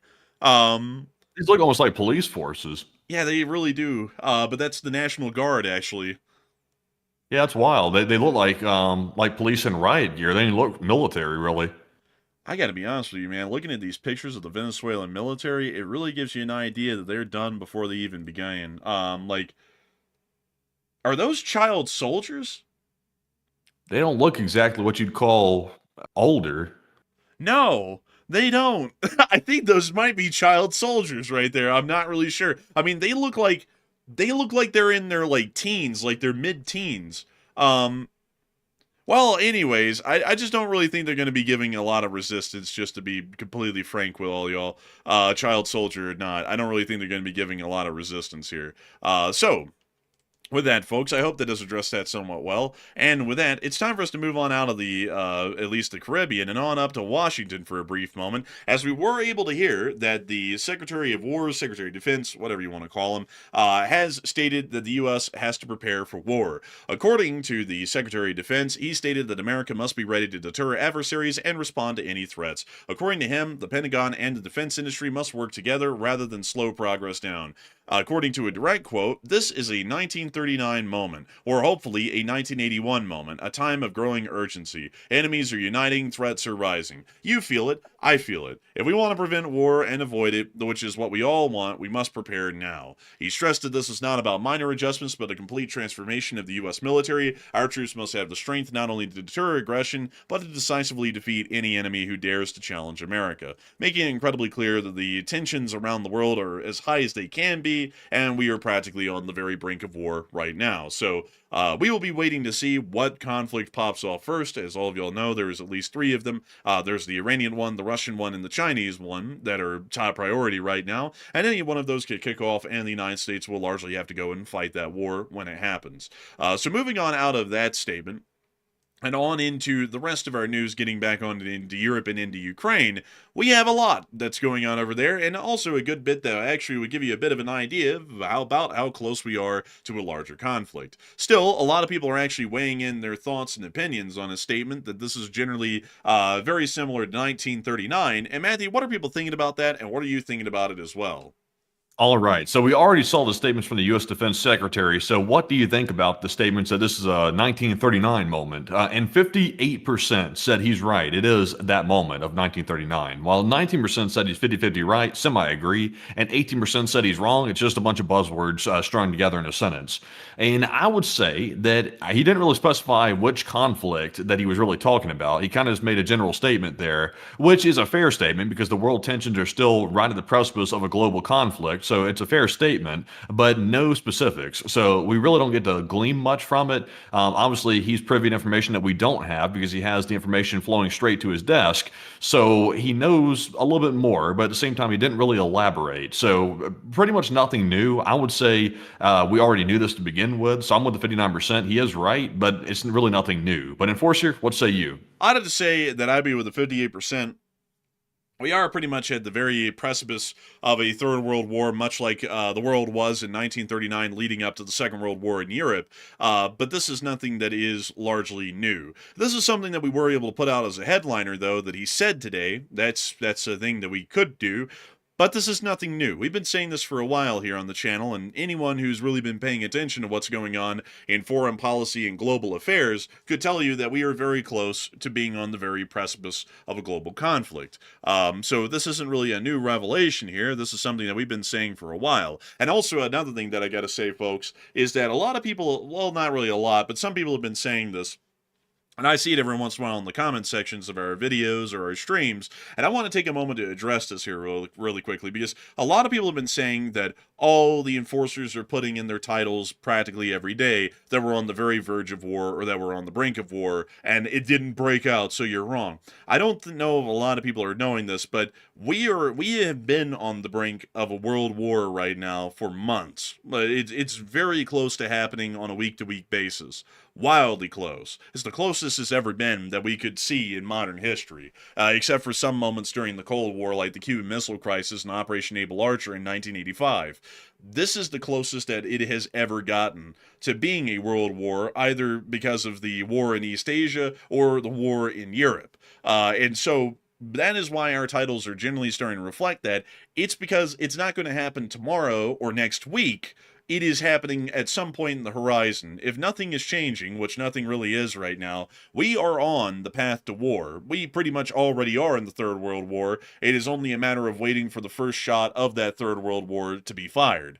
That's generally why the titles are looking like that these days, and that's why our reporting has really shifted more into that direction, is because we are quite literally on the very cliff's edge of a war, a major one at least, starting, and nothing is really changing to make that any different. We're just waiting for it to happen at this point. So I hope that does address that the best I can, at least why the titles are looking like that and why we've been saying that for months now, because we're pretty much just sitting here and waiting for it to happen now. I think a lot of people are, and so we're really just reporting on everything that's going on in the meantime until that actually happens. But moving on from that and into the news in Europe, we also were able to hear out of Brussels today that there is a little bit of an ongoing debate over what to do with the frozen funds. The U.S. fully supports the European Union's plan to use frozen Russian assets worth up to 185 billion euros to aid Ukraine and help end the war, according to a U.S. official. The push faces resistance from the Belgians, where most of the assets are held. They're incredibly concerned that this may lead to reprisals by the Russians if they start to liquidate the assets, and Moscow has made it clear that there will be a painful response if the funds are touched, and it appears that the Belgians are scared that they'll take the brunt of that response if they begin to touch the funds. Moving on from that, we also were able to hear out of NATO headquarters today in Brussels that NATO Secretary General Rutte has stated that Putin must know that a nuclear war can never be won and must never be fought. That's usually quite clear just because of mutually assured destruction, but it appears that he wants to make it wildly clear that nuclear wars cannot be fought and won. Moving on from that, however, and into Lithuania, the Russians did launch another wave of balloons today into the Vilnius airspace, which led to a closure of the airport and the diverting of all flights to Riga in Latvia as a result of the airspace closures. Once again showing us that the Russian Federation is making all available efforts and measures to be able to continue to put the West at a disadvantage wherever they can. Moving on from that and on into Ukraine, we also have some very unfortunate news coming out of Kyiv, as the Russian Federation has hit significant areas of the energy infrastructure within Kyiv, which has led to complete power outages within some areas, like this area of the city where a complete blackout was in effect due to the Russian strikes on energy infrastructure.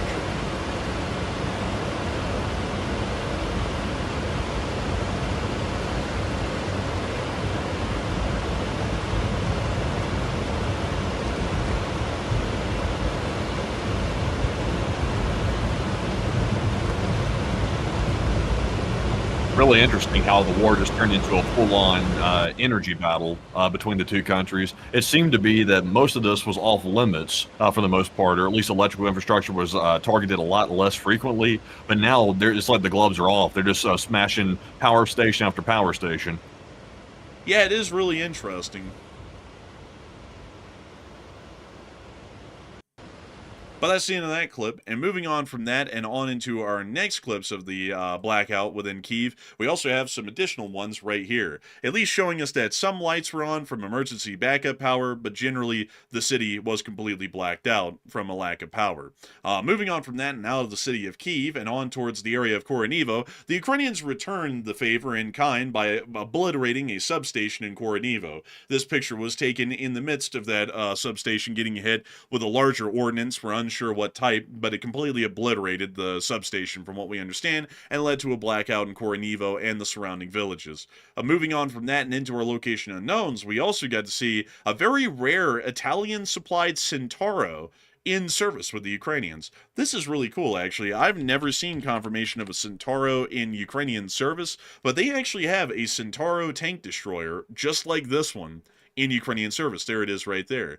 These are actually used by Italy and Spain in somewhat larger numbers, and the Italians have provided some of these in the past. I've just never seen a picture of one. So it was really cool to see it, and incredibly rare for all accounts that I have. I've never seen one in Ukraine before. But moving on from that and into the casualty report, we also were able to get this casualty report directly from Miss Disa. Unfortunately, the Kyiv Independent did not publish their own casualty report infographic today, so we're having to use the one that was provided by the Ukrainian Ministry of Defense. Nevertheless, Miss Disa, keeper of the records, did state that these are the estimates of Russia's combat losses according to the Armed Forces of Ukraine as of the 8th of November 2025, day 1,354. Another increase in troop losses, raising the average higher than in October, and 3 MLRS and a helicopter, but no tanks again. So it does appear that the losses are looking somewhat decent, as 1,190 Russian soldiers were wounded and killed over the past 24 hours, along with 1 APC, 20 artillery pieces, 3 MLRSs, 1 anti-aircraft system, 1 helicopter, 250 drones, and also 72 supply trucks and fuel trucks.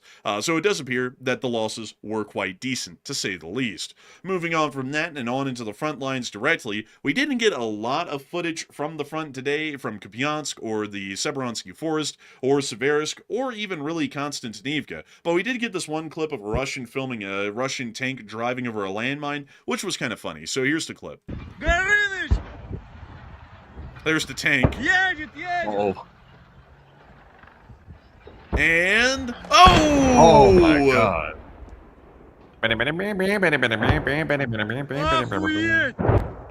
Oh yeah, man. Did it finish the tank off? I think it did. Judging off of that explosion right here, I think that tank is gone. Damn, I think it is gone. That's a damn shame. Man, how unfortunate. Moving on from that front, though, and on down towards Pokrovsk, we also get to see the Ukrainians, through Magyar's birds, taking out some Russians. We see one guy right here. And it appears that that didn't really work out well for him. We can also see this guy getting hit as well. And this guy. That guy was kind of gremlin looking. And this guy who was monging right there. We can see this guy also trying to hide behind the walls, but the Magyar's birds still got him. We see this guy hiding under a tree. He didn't hide well enough. This guy was actually going to use an entrenching tool on the drone, but he just wasn't quick enough. We can see this guy trying to bop it with an AK. You see this guy trying to throw a shovel at it. He missed. So, not really lucky for him. We can also see this guy trying to run from his dirt bike, and this guy trying to throw a fire extinguisher at it. This dude just sat there. This guy tried to make a run for it, but not quick enough. That guy got in on the dirt bike. This guy was in a trench. This guy is just skipping through a field. That didn't really work out. We also see this guy hanging out in the trees. This guy standing in the middle of the road. Magyar's birds is wildly effective. It's actually eerily effective these days because they will single out individual soldiers like this continuously and individually take them out. Yeah, honestly, the bad thing for the soldiers on the ground for the Russians. It is horrifying right here. But also, I think they ought to have changed the name from Magyar's birds to Magyar's pterodactyls at this point or something like that. I don't think birds is cutting it. Man, I think they ought to name it to like Magyar's Reapers or something like that because they are individually targeting these guys a lot these days. It's very common for them to do this. It's really insane to think when you think back about that statistic. I think it's like 70% of the 80. front line, 80%. That's right. Yeah, 10% too low, but 80% of the front line deaths are by drone death now, which is horrific. Now, obviously, this is pretty brutal footage here. Obviously, pretty bad, but it's wild to see that warfare's changed a lot. It's not really necessarily the small arms getting them. It's the drones with explosives getting them. Interestingly enough, throughout most of war, it's never been direct fire that's ever killed a large number of people. Because before drones made up 80% of all the casualties on the front lines, it was artillery that made up around 70 to 80% of all casualties on the front. And it's actually quite interesting. They've done endless studies about this in the Army. But direct fire is never the way to actually take out enemies effectively, at least in warfare. Indirect fire, this guy actually got jump scared right there, but indirect fire is always the way to take out an enemy force effectively. Whether it be artillery or drones, that is usually the way to inflict the largest number of casualties humanly possible, because it actually turns out that even if you put a lot of training into infantrymen, there is a little bit of human instinct involved to where they will generally miss deliberately the enemy if they can. They'll fire high or they'll fire low to where the rounds won't hit, because most people still have an aversion to killing someone else, even if it is in the midst of a war. So the Germans, interestingly enough, understood that in the Second World War, and they actually had their squad designed around pretty much a singular sociopath, which would be the machine gunner, who was operating the MG-34 or the MG-42. Everyone else in the squad was equipped with the Kar-98, which was a standard bolt-action rifle, but one guy who was the steely-eyed killer of every squad would be equipped with the MG-34, and he would be the one who would actually put in the work, because that guy, because, he's generally a sociopath, or he just doesn't really have an aversion to killing, he would make sure to aim for whoever was down the way, down range from that machine gun, and generally be able to effectively suppress them or pretty much mow them down with the machine gun, one or the other. But moving on from that, it is time for us to get on up to Kyiv and cover the speech from President Volodymyr Zelensky here on this day of the war. So, without further ado, folks, here is the speech. Peach! Шановні українці, українки, тривають відновлювальні роботи після нічного удару. Масований був удар. Багато балістики, щонайменше 25 балістичних ракет було. Також були аеробалістичні та крилаті ракети, ще більш ніж 450 безпілотників різних типів. Дуже наглий. Багато в чому удар демонстративний. Тиску на Росію замало, і будь-які послаблення в уже існуючих форматах тиску тільки мотивують Путіна затягувати цю війну, завдавати більшої шкоди нашій країні, нашим людям. Також і іншим в світі. Слабкість реагування на російську наглість саме наглість дає мотив Росії продовжувати цю війну. Потрібно стільки санкцій, стільки тиску, стільки підтримкою життю, щоб у Росії не залишились засобів до існування в умовах війни. Основною мішенью цього удару були наші міста, наша енергетика, наші люди. На жаль, є загиблі в Дніпрі. Російський дрон ударив просто по будинку. Станом на зараз відомо, що в місті 3 людини загинули. На жаль, є загиблі також і в Харкові. Мої щирі співчуття всім рідним та близьким. Залучені всі служби відночі. Я на зв'язку з усіма відповідальними посадовцями. Вони повинні максимально оперативно відновити постачання електрики, постачання води, тепла в тих містах, де були пошкодження. Урядовці повинні бути в регіонах, в Харкові, на Полтавщині, Дніпровщина наша Кіровоградщина, в Донеччині, в Херсоні, в усіх тих регіонах, де зараз потрібно ухвалювати оперативні рішення і допомагати нашим людям. Обласна влада має отримати всю необхідну підтримку з центру. Я хочу подякувати кожному керівнику з наших громад, всім тим, хто дійсно з людьми. Має бути достатня підтримка людям як на державному рівні, так і на рівні громад. Все, що потрібно першочергово, має бути. За цю ніч українські сили оборони знешкодили більш ніж 400 дронів. Це суттєвий результат підрозділів безпілотних систем, армійської авіації, мобільних вогневих груп. Є спрацювання РЕП, частину ракет також вдалося збити. І дуже складно, звісно, протидіяти балістичним та аеробалістичним ракетам. Лише деякі системи у світі можуть збивати такі ракети, ефективно збивати, і щоб закрити всю нашу територію. Потрібно значно більше систем, значно більше ракет до цих систем. Ми працюємо з партнерами, з Америкою, щоб купити додаткові Петріоти. Дуже розраховуємо на підтримку. Я дякую кожному лідеру, я дякую кожному нашому другу в Європі, в Америці, в Азії, хто нам допомагає, хто намагається допомогти. Рішення будуть.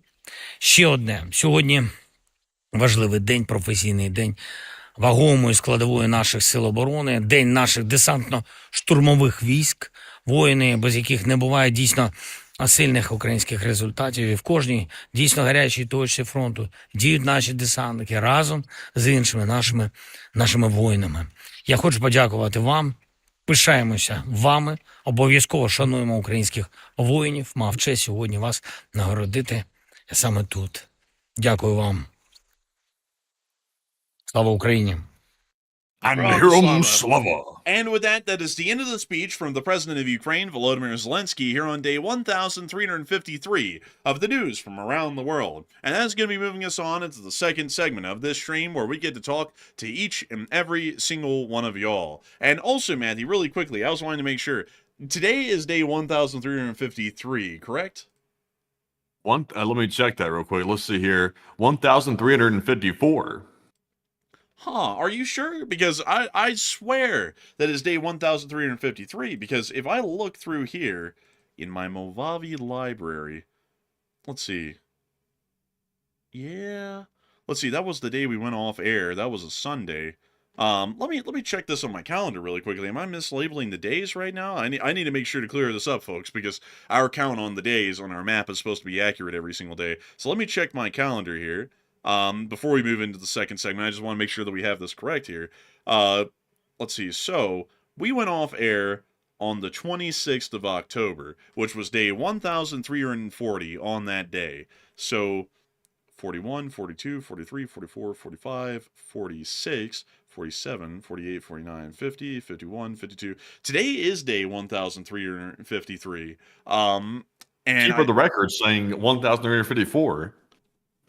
Let me you know what, I'm gonna have to get off air and look into this, because I think I might be miscounting, or Enforcer Matt or Miss D, Keeper of the Records might be miscounting. I'm not really sure, because if the day was day 1340 on the Sunday that we went off air, then today would be day 1353 off of my count, if I was correct. but I may be mistaken, so I'll have to go and look and make sure and double and triple check that, and I might end up having to adjust this number and bump it up one. But still, with that, folks, it is time for us to move on into the second segment of the stream, where we get to talk to each and every single one of y'all, and hopefully, we'll be able to talk about literally anything and everything tonight. We always have a blast in the question segment, and we all know that y'all absolutely enjoy it and adore it as well. But before we move on into all of that, which is quite a great deal, we do have another additional question for the chat about the idea of freezing and liquidating Russian assets. And Matthew, what are people thinking about that, and what are you thinking about that as well? All right, so we are hearing that for once, the U.S. officials are fully supporting using frozen Russian assets to help Ukraine fight the war against Russia. But, however, there is a holdup in the EU. Now the EU is hesitating, and I believe it's Belgium that's holding everybody up, which happens to be the exact place that drones are popping up around their airports. So why is this the case? Why is the EU or Belgium, whoever it is, holding this up? And 59% said the EU is scared to provoke Putin, while 20% said it's probably a red tape issue, and 15% said it's probably a mix of both options.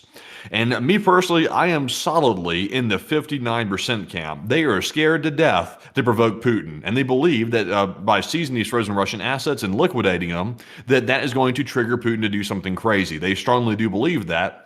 And that's probably why they're not doing it. So we're already hearing the wild statements coming out of the Kremlin about if the EU does go through with this and actually liquidate the assets, there will be dire consequences. But they say that about literally everything. They always say there's dire consequences to everything. And of course, usually it turns into nothing, because the only thing they can do is launch nukes or start a war with NATO, which is both extremely severe. So I'm not really sure if they'd go that far over the Russian assets being liquidated. But Enforcer, what say you? I would have to say that I'm with the 59%. I believe that the EU may be scared to provoke Russia and generally Putin as well. That seems to be the running trend, and also the reason why they will not shoot down the drones either is because they're generally scared of a confrontation with the Russians. So I hope that has addressed that well, at least the best I can. And also, really quickly, let me make sure to do this as well. When did the war in Ukraine start? Let me make sure to get this correct as well. They say February, but I'm talking about the invasion. So when did the invasion begin? Let's see, when did the invasion of Ukraine? When did the invasion of Ukraine start? February 24th of 2022. So I just did this to check, man. Because someone said you could actually type this in and it would give you the number. I just checked how many days since February 24th of 2022, and it is coming back as 1,353 days. So that means that the map would be correct as in 1,353 days of the war. Someone else put that in, apparently in the chat, and they got 1,354 and not 1,353. So I'm actually quite confused, folks, as to which it is. I'm assuming it's day 1,353, because that's what's also coming back here from how many days it's been since the 24th of February of 2022. I'm not really sure. It's either day 1,354 or 1,353. Or if you're Russia, it's only been 3 days. You know, you're right. Let me go change that on the map. The Global War News map, day 3 of 1,353. But with that, I hope that does address that well. I'll be honest with y'all, folks. It really doesn't matter too much. Also, Ms. D said you have to count one day as February 22nd. Then it's day 1,354. Let's see. Wait, is that the leap day? Is that the leap day? Because if that might be what I'm missing. Well, I'll have to look into this a load after the show and find out, because whenever the date's wrong, that's something that I really start to dig into, because I consider the date to be a very important thing that we put out for people to know how many days it's been exactly. So if it is wrong, I gotta figure out why it's wrong and where it went wrong and then fix it. But anyways, with that, I hope that does address that the best that we can. And with that, we are on to the questions. So what do we got, Matthew? All right, so it's now time to jump into, after our multi-day saga there about the which day it is question of the day. But it's now time to jump into our super chat questions, literally right this second. So our first one here is going to go to none other than BC Skyman. It is the channel legend. He throws in a $70 support, very generous, the third largest super chat of the night. And thank you very much, BC, for that generous support right there. And he already left the night. He left about 15 minutes ago, and he said he was leaving for 2 weeks to go on a hunting trip. So sadly, we got to have BC in the chat for a short little while, but he is heading back out again, and he tells me he will be watching from the hunting stand out there on the hunting land. So very interesting. And also, it was good to have you here, BC, while you were back at a home base for a little while. It was good to see you, and thank you very much for that support. And Enforcer, what say you? I gotta say, a huge thanks to BC Scammer for the support. I hope he has a great time on the hunting trip. I'm sure it's going to be an incredibly fun one, and that is one of BC Skyman's favorite pastimes, is hunting trips. So we wish him well, we hope that the hunt's good,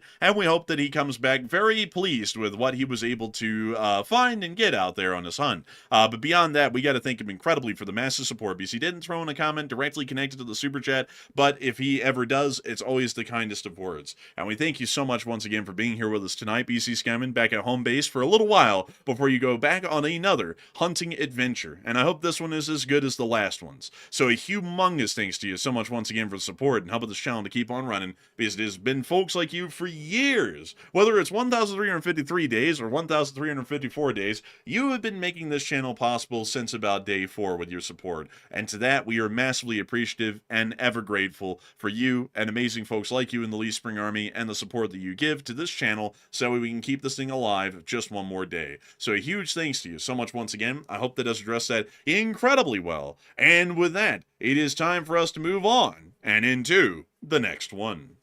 All right, so our next super chat goes to none other than Marion Deemert, who's another channel legend who's been around for a very long time, just like BC Skyman and the other channel legends. And Marion puts in a 30 and said, for the snow clearing tool. Hey, and thank you so much for the support for the snow clearing tool. I'm going to have to get a snow clearing tool, so that way we can clear the snow, because there's apparently going to be a good amount of it this year from what the locals are saying. The locals are saying that it hasn't snowed here a lot in the past few years, so they're going to have to be in for a big one this year. And that's making me somewhat concerned. I'm like, a big one? What's a big one?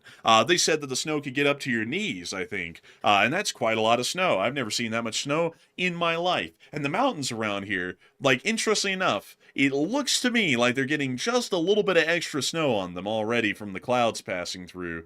So it's making me think, what in the world is the snow going to be like? You know, folks, they actually have always had an issue with snow out here in this northern land of the United States, and for that, there's been many different implements that they use to clear out the snow. They actually have these giant snow sheds on the sides of the interstate through these areas of the northern part of the United States, where they keep large amounts of salt. Let me see if I can pull up the interstate salt shed. Let's see here. Let's see, where in the world is it? Oh yeah, right here. The sand and salt storage buildings. And this is where they keep it. So that way when it snows, they pull it out and they pour it over the roads. It's either sand or salt, but the salt helps to clear out the snow and keep the roads clear of it for a good while. Well, you know, they have that Morton's place up there, I think, like near the Salt Lake or something like that. There's like a Morton's salt place up there somewhere where they get the salt and evaporate it and stuff like that and everything, which that makes it pretty easy to get salt. I'm not sure if that's the same grade of salt they use on the road or not, but yeah, look, there it is right there. I'd be curious to see that in real life. That's actually, where is that? Is that actually above Salt Lake City? Where is this? I think this is above Salt Lake City because they have all these little salt mining places up here. And I'm guessing, well, actually, it might be over here. Let me check this area over here. This is the Cargill salt work. Wow, that's viewable from the interstate. Let's go take a look at what that looks like. Wow, it's just That's not what I was expecting it to look like. There's literally a substation right next to it. Yeah, and also it's rail served. Huh. Rail served. Huh, that's interesting. I didn't know that they had rail service here. Wow, look at that. They actually bring in the boxcars and hoppers and they just load them with salt. That is crazy. I didn't know that they did that. I didn't know that either. That's kind of wild. I would like to see this in real life, like how this actually works. That might be a cool video to make, actually. Yeah, that would be really cool. And I mean, look at the salt fields out here. And they also have some salt fields up here, too. These seem to be smaller. And let's see.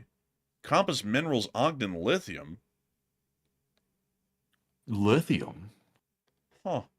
Is that like the dilithium crystals they use in the Enterprise? Oh, yes. Those dilithium crystals. Man, that's what Hot Dog Man be smoking. Oh, man, I'm smoking that dilithium. And then they got the toxic pond right here.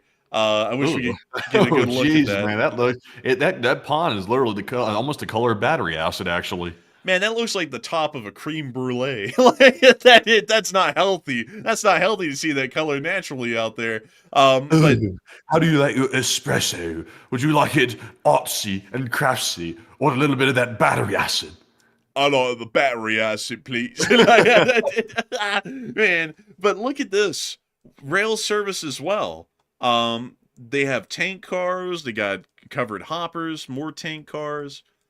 That is so interesting. I did not know that the railroad serviced these places. I thought this was like a truck-based sort of a thing. I didn't really think the railroads were big through here, but they are. And they have tons and tons of rail cars that load this stuff up and then take it elsewhere. But I'm guessing that these people up here with this little operation aren't really going big in on the salt, although that looks like mounds of salt right here. That's kind of crazy, man. Like all of the salt in those Morden salt cans is coming from these giant piles of salt just sitting out in the wide open. That is wild. And if you really think about it, could you imagine if that Star Trek salt sucker creature was out here? I think it'd be like hoovering this stuff up like a Hoover. Dude, they would play that romance song. Like,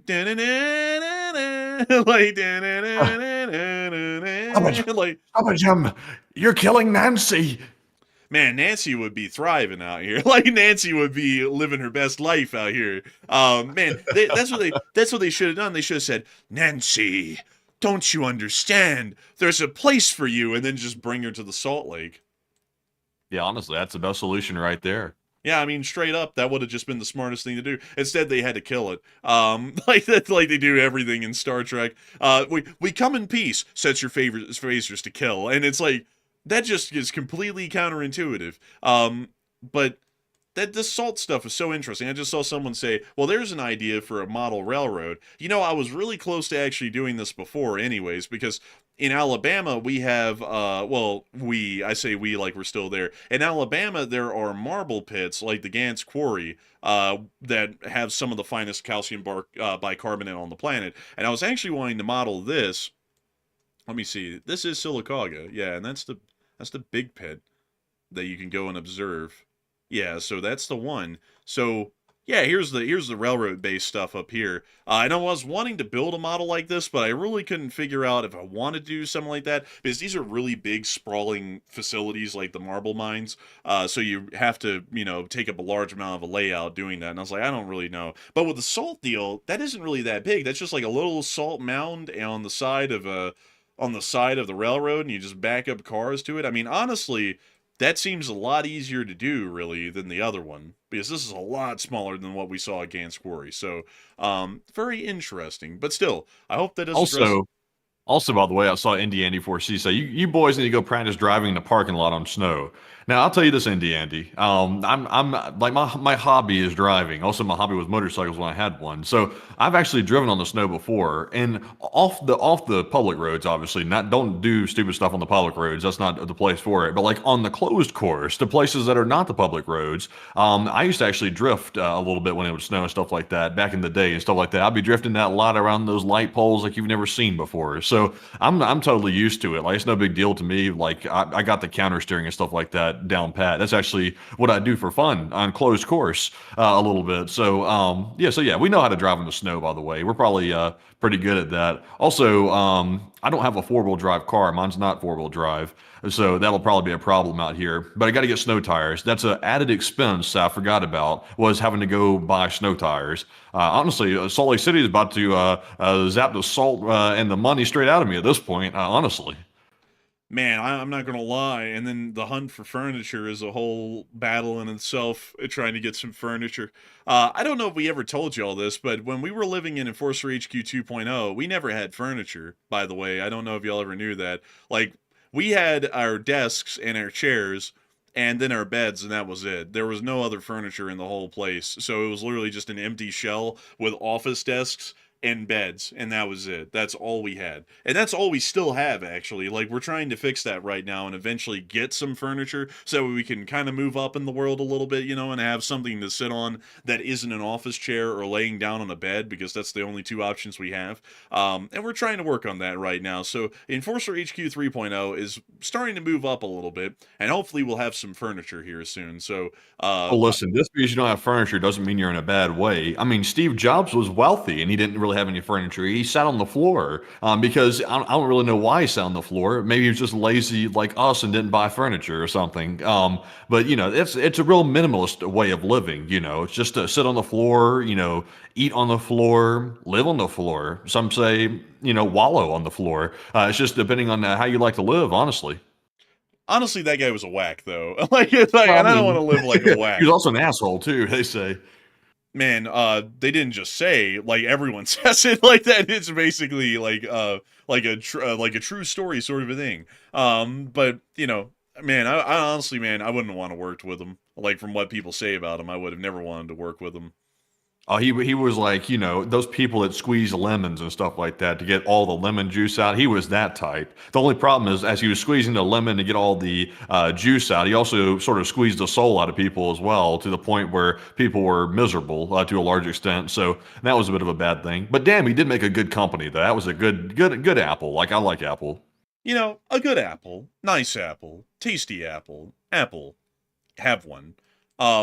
Also, something else, man, that we got to do? We got to get a tour of this mine. We got to. Like, look at that. That is crazy. Look at that. Rio Tinto Kennecott. I mean, look at this. They actually show you one of those giant tires from those mega dump trucks. And you can, let's see, you can look at the drill bits. That's pretty cool. And the engines. They have it all up here. They have it all, man. They even have the giant dumper. The dumper. Man, that thing's got a dump truck. I tell you, look at that. That thing right there at 40 tons or something like that. Just a lot of stuff it can carry right there, I'm sure. I mean, truly. And Also, by the way, I've seen people talk about the Steve Jobs and Apple thing real quick. Someone said Apple is evil.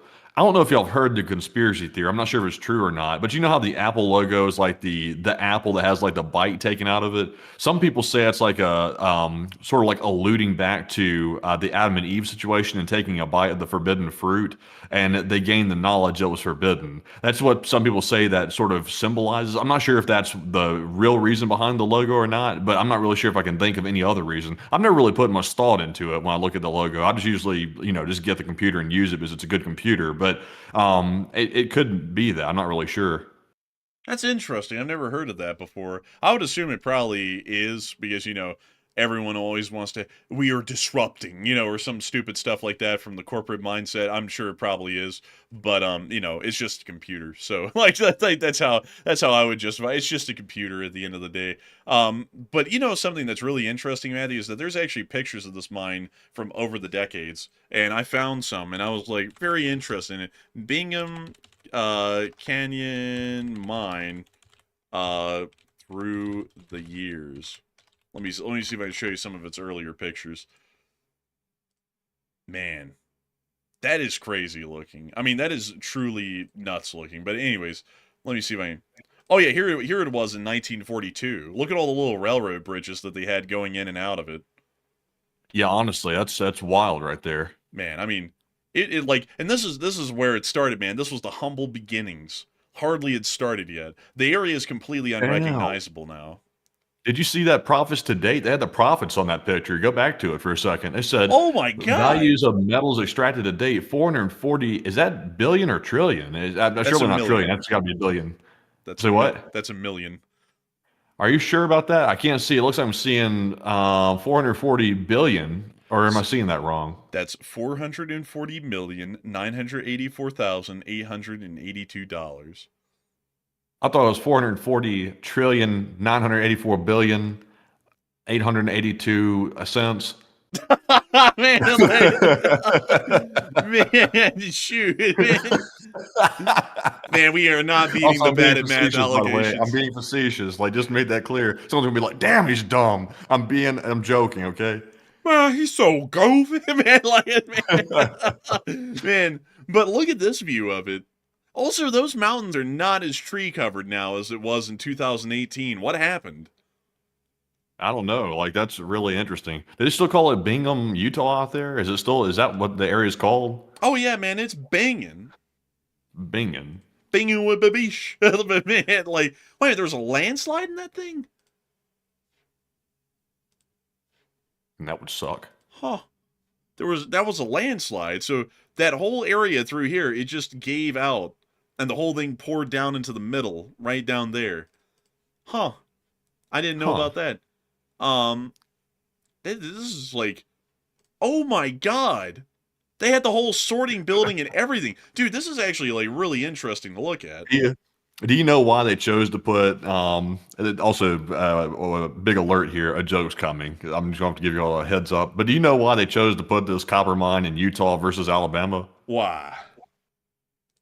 Because while Alabama may have been a good candidate for the copper mine, they had to make sure that they protected the goods. And if they put it in Alabama, all the crackheads would have stripped the copper straight out of the mine and the company would have gone broke. So they had to choose Utah. That's not even a joke. That's just facts. Somebody's about to be like, "Oh, facts, that's facts." Man, straight facts. Like that is so true, bruh. That is so freaking true. And it is true though. Like that's no joke, probably. But I mean, it's insane looking at this thing, folks, to think that mankind has done such a thing as dig this out. This seems like it shouldn't be possible. Because if y'all also don't know this is the biggest open pit mine on the entire planet. This one is. No other one gets as big as this. So it's really insane to look at it and think of the sheer size and scale of this thing. Because from end to end, this thing is 4.6 miles across. That is insane that we've dug out that much ground. That is insane, honestly. That is crazy work. Man, and you've driven up there before. I mean, it really is insane to see it like up close. It feels like Mars, like when you drive out there to it. Like you start driving out that like highway next to it, and it feels like you're like in a different area, like completely. You don't even feel like you're anywhere near Salt Lake anymore. Let's go down that Bacchus Highway and show you all what this looks like up close. This is what it looks like kind of up close. It's almost like it feels like it's in the middle of nowhere once you get close up to it. And it's huge. I mean, like if y'all could see those giant giant dump trucks they use, they look like tiny ants on an anthill when they're up there at the top dumping off of their tailings. It's just wild to see it. Honestly, I think it's really cool. I think it's a feat of engineering that such a mine even exists like this. Really cool. And also someone said, how deep is it? I don't know. How deep is the Bingham Canyon mine? It is about a mile deep. So the pit's about a mile deep. So let me see if I can get you all a picture. So from top to bottom, that's about a whole mile or so, roughly. That's impressive, honestly. I was sitting here thinking, as I was looking at this, I was like, that looks like it'd be a good site to launch like a rocket from or something like that, like down at the bottom of that pit. It would contain basically everything. But obviously that would be a bit goofy, but I don't know. Like it seems like you could do something with it after you get done mining in it. Man, honestly, man, if North Korea had this, they would be doing rocket tests out of the bottom of this thing. Could you imagine those? Imagine if they one day abandon the mine. They say, okay, we're done here. We're finished with it. Imagine if you put a roof over the ground level, like at the very top of it, made it like a reinforced glass roof. And down in the mile deep hole, you build a totally self-contained city in there with like little mini biomes and stuff in it, houses on the sides of the mountain, the little driving areas and stuff like that. That would be pretty sick. That would be pretty sick. That would be really cool. And also someone just asked, wow, how deep below sea level does this thing get? It actually is still above sea level by a good 3,000 feet or so. Because up here at this elevation, Salt Lake City is at a resting elevation of about 4,400 feet on average throughout most of the city. So even with this thing being as deep as it is, one, it started out in a mountain, and then they're digging down from a point in the mountain. So they are only a little bit lower at the bottom of that mine than the normal ground level throughout most of the city. So they're not like, well below sea level or anything. They're not even close to that, crazily enough, because of the altitude around here. But it is a wildly deep mine. So I hope that does address that well. Really interesting little side note about that. And mining is such an interesting thing, folks. Even the actual mine shaft mines that you find out in the east, like in Kentucky and Tennessee, where they mine coal, or even in Alabama, it's really interesting stuff. How resource extraction works with mines and having to process the ores and first dig them out. It's wildly interesting stuff, to be entirely honest with y'all. The science that goes behind digging in itself. Have you ever seen a Bitcoin mine? Oh, dude, I've seen so many. Like, I've seen so many. It's unreal. Yeah, well, it's like a real deal. Like, I'm being serious about that, right? Oh yeah, I know. Like, like having all the computers plugged up into like a supercomputer and then using them to mine the Bitcoin. Yeah, I've seen that. Yeah, like a bunch of like loud servers that suck a lot of energy out off the grid and stuff like that, like the Bitcoin mines. The new digital mine, it is. You don't have to dig too deep for that. All you have to do is simply dig deep into your wallet, or dig shallow into your wallet, depending on who you were talking about here. And then you can get yourself a little Bitcoin mine and get you some fake Bitcoins and stuff like that. Man, honestly, man, it's wild to me, man, that people would spend that kind of money to make a Bitcoin mine. I just don't really see the point in it, really. Well, they make money. I mean, that's the main point. They make a little bit of money here and there. And if you build enough of those little mines, you can actually get some decent money off of it. But, there's expenses involved with that. You got to pay for the energy to mine the Bitcoin and all the other stuff. So it's a bit interesting, to say the least. But, I mean, digital mining, that's a lot easier than physical mining for sure. Yeah, but I would say physical mining is more interesting to me because you get to dig, and that's a really fun thing to do. Oh, yeah, I just love digging. I go outside every day and I just start digging. Well, you can't dig too deep. like Whoa, whoa, Jack, whoa. Whoa, Jared, whoa! But if y'all don't know, folks, the entirety of like Salt Lake City, that's not Salt Lake City, like everything south of that, it's basically built on like an industrial waste pile, so you can't really dig too deep. Otherwise, you run into industrial waste. Just a fun fact about the place. Like don't dig around here because you might dig up something green and glowing. You just never know. But anyways, with that, I hope that does address that well. And with that, we are on to the next one. All right, so our next one here goes to Jack Ray, who puts in a $31 support. And thank you very much, Jack, for that $31 support. We do appreciate that very, very much. And Jack said, if India restarts Operation Sindoor, will Pakistan reject the delivery and return to Sindoor? I like that one. That's good. That's like something I would say. Honestly, Jack, that was a good one. Oh, man, that was a good one, Jack. I like that one. And I'd say, yeah, I think they would. Like, all seriousness, they would. But that was still a great one. I got to say, Jack, you're really thinking there with your Kanagin to come up with a good dad joke like that. I appreciate that. Matthew appreciates that. The whole Lee Spring Army appreciates that. You, sir, have struck gold. And so a huge thanks to you so much once again for the support and helping this channel to keep on running. Because if it wasn't for folks like you, we wouldn't be able to make this thing possible, and we wouldn't have been able to hear such an amazing joke as that. So a huge thanks to you so much once again, and we are on to the next one. Also, I see everybody saying, wow, a nice place not to live. You moved there intentionally. Every place that has is negative, folks. Like anywhere you go, there's always negatives to everywhere. Like there's nowhere's going to be perfect. Like you go to one city and the water's contaminated with lead. That's obviously a pretty big downside. You go to another city and then you have like 6 inches deep into the ground. You have like, tailings from a mine or something like that, which you're not supposed to touch or, come in contact with. Then if you go to another place, then you have a smog problem like Los Angeles. And then if you go to Alabama, you have a major crime problem. And there's downsides to everywhere you go. Like there's nowhere perfect. So it's trade-offs, whatever you're okay with. But name a place in the United States that does not have a major problem like that. You'd be very hard pressed to find it.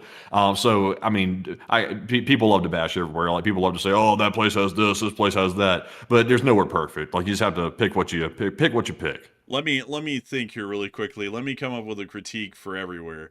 Alabama, extremely high crime, very low job opportunities. Georgia, very high crime in Atlanta, very little job opportunities anywhere else. Florida, Florida people. Don't even have to go farther than that. New York City, high crime, extremely high cost of living. Next, let's see. Oh yeah, the rest of New York, still decently higher crime, pretty expensive to live. Pennsylvania, not really a lot of job opportunities. Next, let's see. Ohio, same thing. Detroit, that's a shithole.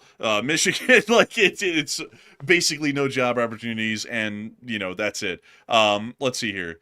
Dallas is suburb hell and also has crime. Houston is crime-ridden hellhole. San Antonio, crime-ridden hellhole. West Texas. And you're like on the speed run to piss off every single viewer that lives in any of these cities we possibly have. Like you're speed running this. West Texas, there's literally nothing going on. New Mexico, crime-ridden completely. Arizona, too hot to survive. Los Angeles, extreme pollution. If you also don't know this, Los Angeles is sitting on top of an oil field. There's a whole bunch of oil derricks in the middle of Los Angeles that's pumping oil out of the ground. A lot of people don't know that, but it adds to the pollution in the surrounding area. California, by the way, is just insanely expensive to live in at all. And on top of that, you are really hard-pressed to even find a job around there to be able to pay for the extreme cost of living. Oregon, there's not really a lot to do in Oregon, really. I mean, there's not really a lot of jobs there. Washington State. Oregon, sell it. Man, organs? Harvest them. But let's see. Washington State, much like California, wildly expensive. And that's just the rundown of it. Idaho, not really a lot going on. Apparently, I heard that Boise's got a lot going on, but I personally don't know that. Montana's got nothing. Wyoming, you could literally get swept away from the winds and die. Like that can happen to you. You can just get flipped over driving down the interstate from the winds and die. So there's that drawback. Salt Lake City, industrial tailings under the ground. You dig down deep enough, you're going to run into them, and that's not good for your health. Colorado, same like California, extremely high cost of living. You can come up with anything. You can come up with huge detractors for anywhere, which makes it not really a great place to be. But you just have to find the happiness in it, folks. I personally find comfort in the idea of sitting on top of an industrial slag heap. I think that that's a great thing because it reminds us all of what America once was. It reminds us of a time when America was truly great, when we said, forget the environment, and we just dug a hole to dig a hole. Particularly for the war effort, but we completely overlooked that part and we just make it sound like we did shit just because. It's just a truly amazing and incredible thing. Why in the world would you not want to live on an industrial tailing pile? And also, Mandy, I gotta say this, Mandy, here's something interesting to me. Is that I've seen, folks, if y'all don't know, we do know some of the political leanings of some people in the chat, and I just saw some people say, why in the world would you choose to move there when we brought up that it's on an industrial tailing pile? And what I find really funny about that is that knowing some of those people's political opinions, they don't really care for the environment, but at the same time, when they hear that the environment's messed up, then they find that to be a bad thing. I don't really get it. They don't care about the environment, but at the same time, when you say the environment is messed up because someone didn't care about it in the past, then they think that that's a detraction and not a good thing. I don't even really care. Like, I'll be honest with y'all. I'm not ashamed to admit it. I pulled up the cancer rates and things like that in the place where we're currently living here in Salt Lake City, and the cancer rate was a little higher than usual. And I knew that before I moved here. And I still chose to move here anyway. I was like, it's not that much higher than usual. And like on top of that, Alabama didn't even track it. Like they didn't even have statistics for that. Like they didn't even have data on it. So I didn't even have a baseline to compare it to. So me personally, I'm like this. I'm like, if it's something that becomes a problem over the next year or a couple of years, something like that, simply move out to somewhere different. So there's going to be problems everywhere you go. So I'm not trying to chase like utopia or something like that. I'm simply just trying to go somewhere that you think is nice and has general affordability to a certain extent compared to other places. Because believe it or not, it's actually cheaper for us to live in Salt Lake than it was in Alabama. So that's a huge plus. Yeah, that's true. That's very true. And Alabama had a lot of stuff that wasn't really going for. Like, there's no jobs in Alabama at all. So unless we were doing YouTube, there's really no career prospects at all in the state of Alabama. So, before you can get to worrying about an industrial tailing pile or anything, you got to at least be able to make some money to pay your bills. And you couldn't even do that in Alabama because there were really no jobs available, rather than like a job at Publix that made $12 an hour, and then they would only hire you part-time and they would refuse to hire you full-time. So you'd have to get like 3 jobs like that to be be able to make ends meet at a Allegedly, minimum. allegedly. Hmm? Allegedly, allegedly, allegedly. Allegedly. We always have to put the allegedly out there. But with that, I hope that does address that well. And with that, we are on to the next one. All right, and our next one here goes to Damian McClay 9944, who puts in a $20 support. And thank you very much, Damian, for that $20 support, and we do appreciate that very, very much. And I do not see a comment attached, but Enforcer, what say you? And I gotta thank you greatly for the support and helping this channel to keep running, because it is folks like you with that support that helps us to make this thing possible and helps us to keep this thing rolling. So a humongous thanks to you so much once again. I hope that does address that incredibly well, because it is folks like y'all who have made this thing a reality and help us to continue to make this thing a reality. So thank you so much once again. And we are on to the next one. And this one goes to Grand Moff Putin, who puts in a 20. And thank you very much, Grand Moff Putin, for that support once again tonight. And we do appreciate that. And they said, you guys are great. And thank you for that. They said NATO needs to do whatever it needs to do to assure Belgium of support to help them if they make use of the frozen Russian assets. And I think they already have that, because NATO Article 5 is their protection. So I agree with you. They should give them assurance that Article 5 will be honored if Russia does something to them. But at this point, though, once fear starts taking hold, it's hard to shake that. And if Belgium is truly fearful of it, then I'm really doubting that they're going to change their mind anytime soon, which is really a shame, because the U.S. is finally on board with the idea of liquidating those assets. And now there's a little bit of scared antics going on with Belgium. But Enforcer, what say you? And I would have to agree with you. I think that that there should be assurances made to them, and there already have been a lot. It's just that they're still hesitant and scared of doing it, unfortunately. But I do thank you greatly for the support and helping this channel to keep on running, because if it wasn't for folks like you, we wouldn't be able to make this channel possible, and we wouldn't be able to keep this thing running. So humongous thanks to you so much once again. I hope that does address that the best we possibly can. And with that, it's time for us to move on into the next one. But before we move on into the next one, I thought I'd share an interesting fact of a U.S. state. Matthew, do you want to know an interesting fact about the state of Arkansas? It was going to be originally called Kansas until it was already taken, so they added AR in the front of it. No, it's a fact that you would not believe. Did you know that every single state that borders Arkansas, to get to them from Arkansas, you just have to drive south? Wait a minute, say it again? So every single state that is bordering Arkansas, so look at all of the states bordering Arkansas, to reach any single one of them, you can drive south. I don't think the math is mathing on that. The math is mathing. I'll show you. Oklahoma, the border has a slant right here. You can drive south to cross into Oklahoma.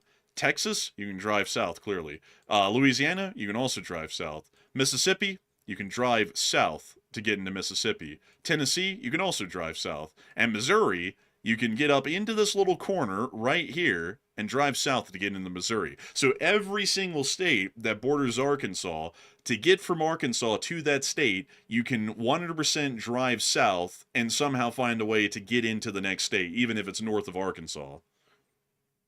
Interesting. I can kind of see that a little bit, but I mean, Oklahoma's a bit of a stretch. No. Oklahoma, because of that little slant right here that starts north of Fort Smith, you can drive south, straight south, and make it into Oklahoma. I guess so. Did you know a fun fact that Little Rock, Arkansas is the home to a former president? Why, yes, I do. Yes, I do, as a matter of fact. And you know, that president had this very interesting thing with cigars, and all sorts of other interesting stuff. But that's a story for another time, folks. But yeah, I know about that. Did you know that Bentonville is the home to a very large company? Walmart? Yes. Oh, I didn't. I actually took a wild guess at that. Oh, there it is, Bentonville. Wait a minute. Is it Bentonville? Okay, yeah, it is Bentonville, Arkansas. Let's see. Is that Walmart? Let me make sure about that. Now that I said that, I'm starting to doubt myself. Let's see here. Yeah. Oh, yes. Walmart's headquarters is based in Bentonville, Arkansas. Did you know that Walmart has a state-of-the-art weather monitoring center, not a senator, a center that actually monitors the weather across the country to ensure that their stores get properly distributed? I didn't know that, actually. That's news. Let's see here. Walmart Weather Monitoring Center. Pull it up. There should be a picture of it, as you can see.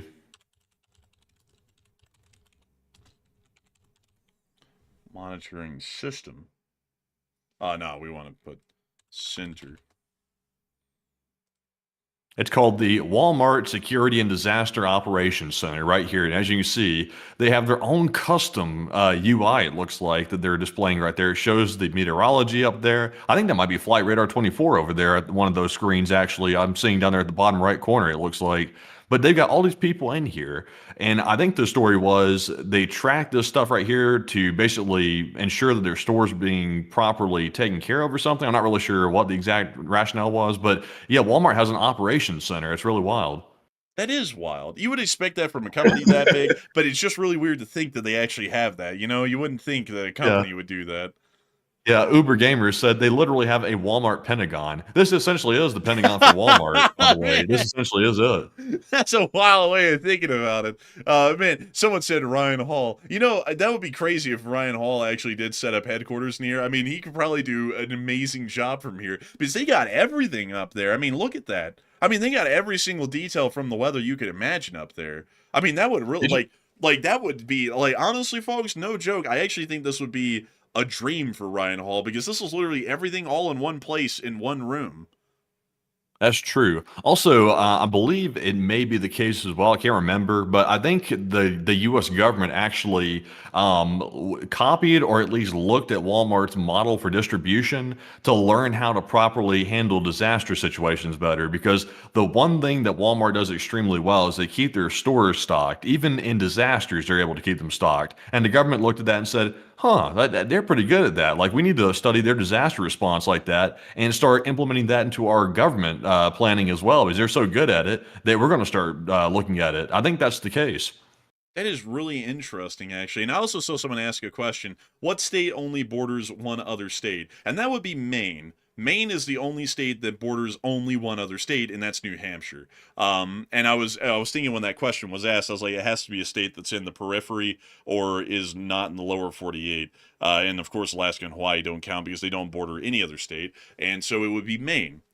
So I hope that answers that question well. That's actually a cool fun fact, too. Maine is the only state in America that only borders one other state. Every other state, at a minimum, borders at least two other states, which is an interesting fact. But let's see. I see someone. They have their own Red Rock. It's just so weird what companies do. You know, because what's even more interesting, folks, if y'all don't know this, the CIA actually took a lot of notes on psychological operations back in the early day when the CIA was first founded and was operating under Allen Dulles. The CIA took a lot of notes on how to work psychological operations and psychological warfare from American advertisers and advertising firms from that era, because American advertising is so good in understanding psychology and understanding how to market and manipulate people mentally without them knowing that it's truly world class. So the CIA actually went to them to learn how in the world to conduct psychological operations and psychological warfare effectively. Turns out they're great at it, and it actually was a learning lesson for the CIA.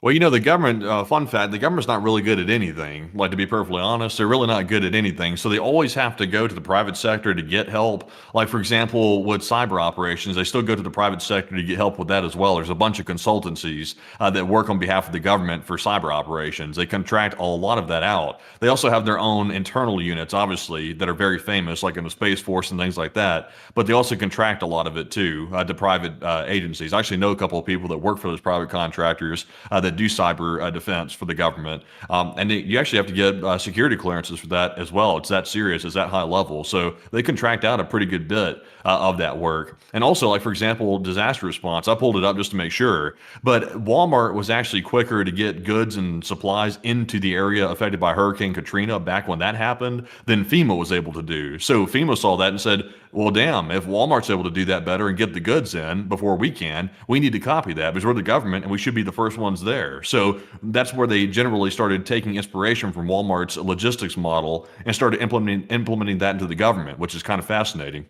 You know, another thing that's really fascinating. This one's widely known though, is the Waffle House Index, which FEMA uses to ascertain how bad a disaster has been. Because Waffle Houses practically never close. Well, they actually never close unless if something has literally blown the building away from its foundation. So even if the power is out, a Waffle House will be operational, but with a reduced menu. And so if a Waffle House is operational with a reduced menu, that lets FEMA know that the situation is somewhat serious within that specific area because the power grid is out. And if a Waffle House is completely closed, that means the Waffle House has been blown away off of its foundations, and that means that the disaster within that localized area is extremely dire and regarding of the highest order of attention by FEMA because it is showing that a high amount of damage has happened there. So that's also an interesting fact about the government working with private sector companies. And you would never think that it'd be Waffle House because, you know, Waffle House is like the Thunderdome of the restaurant world. Everyone goes there to go cruising for a bruising and get their ass beat. And crazily enough, they're also what FEMA uses to know how bad a disaster is within the Southeast. So really interesting. But anyways, with that, enough rabbit holes about interesting facts, folks, about FEMA and logistics and all that sort of stuff. It is time for us to move on into some more questions. And so with that, we're on to the next one. All right. And also, by the way, Cam Nemesis said it's like the Pentagon's fast food index.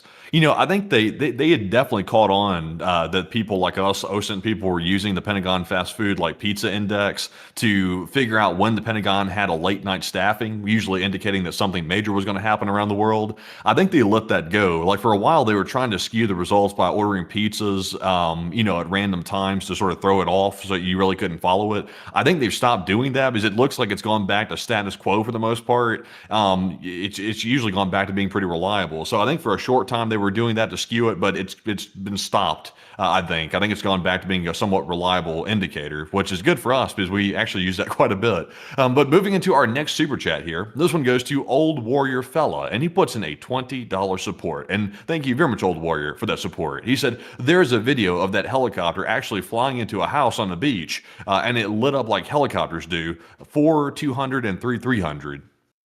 Huh, interesting. I thank you so much for the support and sharing that with us. I actually did not know that, and that's news to me. So a humongous thanks to you so much once again. I hope that does address that well. And with that, we are on to the next one. And this one goes to Stanley So Manly, who puts in a $20 support. And thank you very much, Stanley, for that support. He said, put this towards the couch. Hey. Be careful who you say that to. Be careful who you say that. Put this toward the couch. Oh man, I can't go any further with that joke right there, but I think everybody knows what I'm talking about. But thank you very much, Stanley, for that support. Enforcer, what say you? I thank you for the support for the couch.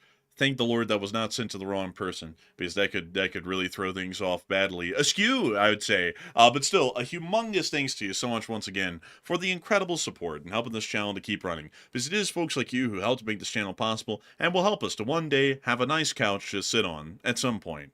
But for now, there are no couches. There are just chairs and beds, and that's it. And so a huge thanks to you so much once again. I hope that does address that incredibly well. And with that, we are on to the next one.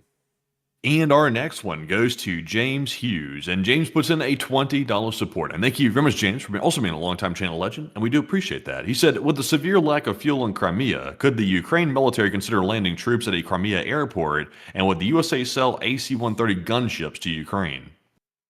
We would most likely not sell AC-130 gunships to Ukraine because that would generally be a waste. The airspace is heavily contested even still to this day, and AC-130s would be a sitting duck once they go airborne to be shot down. I would also say that I'd highly doubt that they would ever conduct a detached airborne or amphibious landing into Crimea, because the Ukrainians really have no way to sustain or support those sorts of operations once they begin, because of the distance involved and the supply strain that would be required, at least of their current vehicles and systems, to be able to supply even a small invading force at that point, which would really level the playing field between the Ukrainians, which would be the attackers, and the Russian defenders on the peninsula. So generally, I would highly doubt that we would ever give them an AC-130, or that the Ukrainians would ever conduct an amphibious landing onto Crimea. But a huge thanks to you so much once again for support and helping this channel to keep on running. And with that, we are on to the next one. And our next one goes to Dan Brooks. And Dan puts in a 15 and says, winner, winner, Costco chicken dinner, 2 times chicken dinner. Hey, I would love a chicken dinner. I gotta tell you, I love a chicken dinner. Matthew, have you gotten the $5 Costco chicken recently?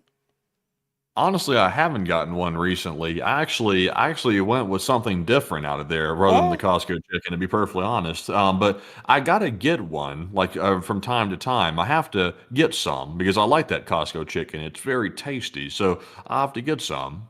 I think Costco ought to sponsor us at this point. That I think it would be nice if they sponsor the channel. I think it'd be amazing if they did, and that would allow us to be able to buy even more $5 Costco chickens. If y'all Oh, you're one can, of those type of people, are you? what do you mean? You're one of the type of people that works for a company and then you spend the money right back with the company. I've never understood people that do that. Let's see. I think there was a song about that. 16 tons. Some people say a man is made out of mud. And then he gets to the part where he's like, I owe my soul to the company store. That's me. That's me. Like, that's me. They give me sponsored money, and I turn around and just buy Costco chickens with it. It makes sense. It works They would out. love you. I would be the number one company boy. I would beat the Costco guys overnight. Like the Costco guys got that whole chicken bake going thing, the whole chicken bake thing going on. I got that $5 Costco chicken deal going on, and that is a whole other level of energy that cannot be competed with. I mean that's some Sliwa type energy. I would go into Costco and be like, back in 1984, I bought 5 of these $5 Costco chickens, and they came to life and they hit me with baseball bats. Like, to come up with something You like know, that, that's energy that cannot be beat. it's essentially letting Costco pay you in chickens at that point. Like it's essentially sponsorship for food, essentially. Because if you're getting a sponsorship, hypothetically speaking, and then they pay you for the sponsorship, and then you say, I'm going to take this money from the sponsorship, I'm going to spend it on chickens with that same company. They're essentially paying you in chicken. They're paying me in company scripts, basically, and the scripts are chickens. Like that's Basically, basically what's so going you on. would at least have to go. You would at least have to go somewhere else to get your chicken at that point, just to make it feel like you're not getting paid in chickens. That's true, man. That's getting deep. Also, I saw Northerner 8364 say, "Is Costco chicken that good? We don't have that in my country." Oh, you sweet little Dutch boy. Oh, it's great. Like I'm just playing with you, by the way. But Costco chicken is amazing. Like it's very especially when you get it on the day of. It's very juicy, very tender, very well cooked. It's great, really. I mean, they really are good. I hate that y'all don't have that in the Netherlands, though. And if you're wondering, how do I know you're from the Netherlands? It's because of the flag that you have in your profile picture, and so I'm assuming that They you're don't from the have one Netherlands. there. No, they don't. Costco is a solely American thing, I believe. No, it's not. No, absolutely not. Costco's. I think Costco's in Japan. I mean, Costco's all over the place. And it's a very familiar store to a lot of people. Like, pull that up. It's in many places. Oh shoot! Yeah. There See, isn't one look, in the it's. I Netherlands, mean, though. yeah, there's none in the Netherlands, but I mean, it's overseas for definitely. I've seen reviews of people going into Costco, like in Japan and places like that, and everywhere. My God. They're in Taiwan. There's one in Shanghai. And then there's a couple in South Korea, and then some in Japan. And then there's one in the Balearic Islands.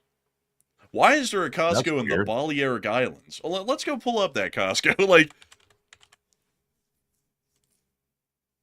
no, not here. Dang, come on. Let's see. Search Costco. this area. You just have to say search this area, and it'll get it right there at the top in the map.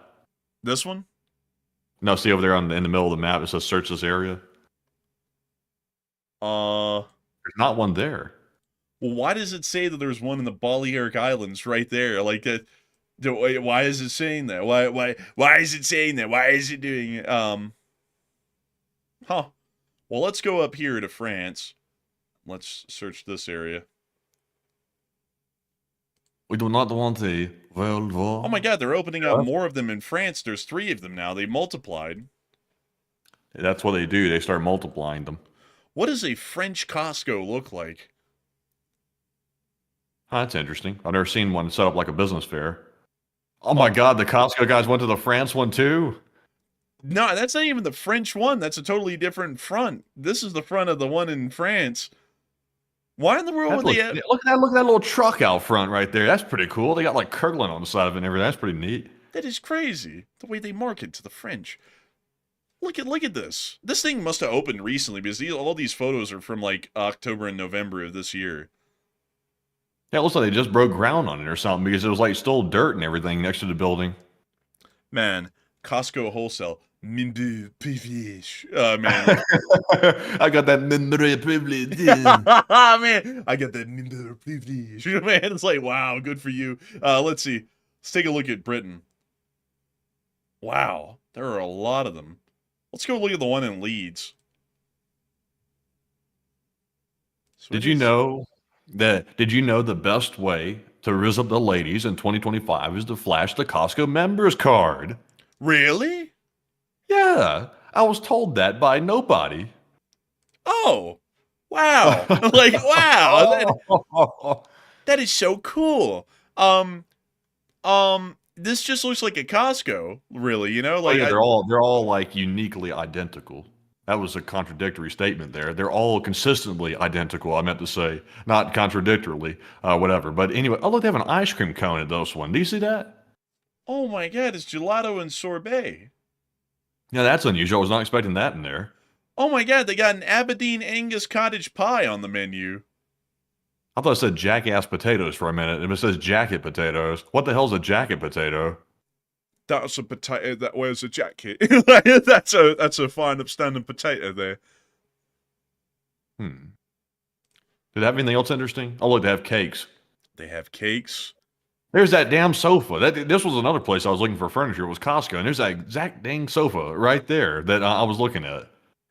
You know, it's crazy. Let's go and check if they have one in the Netherlands, now that we know that they're in Britain and elsewhere. Nope, there's none in the Netherlands. So, unfortunately, Northerner, there are none in the Netherlands. So, I'm so sorry about that. That's just a shame, really. What do the ones in Japan look like? Let's go to one in Tokyo. I have to have sushi in these. Like, it seems like it would have it. The Zama Warehouse. So this is what a Japanese Costco looks like on the outside. And they have sushi. They have sushi. Oh my god, they have bulk sushi. Do you see a price on that? Like, what's the price on that? I'm curious. 3,880 yen. So, See, 3,880 yen to USD. 250. That's 38,000. Hold on. $25.27. $25. That seems like a bargain for all that. That really is a bargain, and that's fresh too. If you look at the cuts of fish, that is as fresh as it gets. Honestly, that is something. I wonder what prevents them from putting that in American Costco. The American consumer, like, probably it's the truth. What are these? Are those milks? I don't know, actually. That's interesting to me. Draft beer. Draft beer. Is that the type that got conscripted? Yeah, this is the one that went to Nam. Like, and it came back different. Their menu items, double choco chunk, they got that still. They've got clam chowder soup. That seems so random. It's like seafood is a big thing in Japan, so anything seafood related. They got the shrimp. They got the same shrimp they have in America. What is this? This is a Karameki seafood chirashi right here. I look, they have regular portions of sushi too. Lots of sushi. Huge amounts. What is this? Is that strawberries with the tops cut off and frozen? That's a strawberry cake or something. Custard whipped cake. That's pretty Custard. cheap. It's like That- $11 that looks for good. that. Yeah, I like that. I mean, Japanese Costco is totally different. What is this Kobe beef? Zoom in on it. Wagyu! It says Wagyu. It's A4 Wagyu. 3,000. How much is that? 3,500. That's $24 or something like that in US dollars. Oh For all my that? That's God. crazy. That is insane. That is so much of it. What? Oh my God, dude, we got to go to Japan and go to Costco. That is crazy. Well, what does a Korean one look like? Now, folks, we're on that Costco craze tonight. What in the hell does a Korean Costco look like? So, let's type in Costco. Let me correct Costco. There we go. And then we want to see the locations. Not here. He's going back to Salt Lake City every time. Search this area. Let's go to Seoul. Songwoo, Pride of the SNU. Let's see. Here we go. Sungbong. We're gonna go to this one. So this is what it looks like on the outside again. Just it looks like a Costco. Looks like Squid Game Costco. It really kind of has that look to it for some reason. Welcome, player 456. Like, you have been chosen for a game. You have to What is buy that? cheap. I don't know. It was like beef. Now I'm talking about the next picture you just clicked off of, that other one. This is U.S. beef. Top blade. Never heard top blade before. That's top blade of the shoulder. Like that's what that means. But let's see. What is this? Zoom in, Jamie. Let's see here. Let's read the signs. Pesto penne with shrimp. That's this one over here. Then they have the unreadable. And then they also have. Oh, let me zoom in on that right. Unreadable. So 15,000. What do they call it? Ramyun, or not ramyun? They call it they trained in noodles. Man, what the hell? 15,000 dong. What's their currency?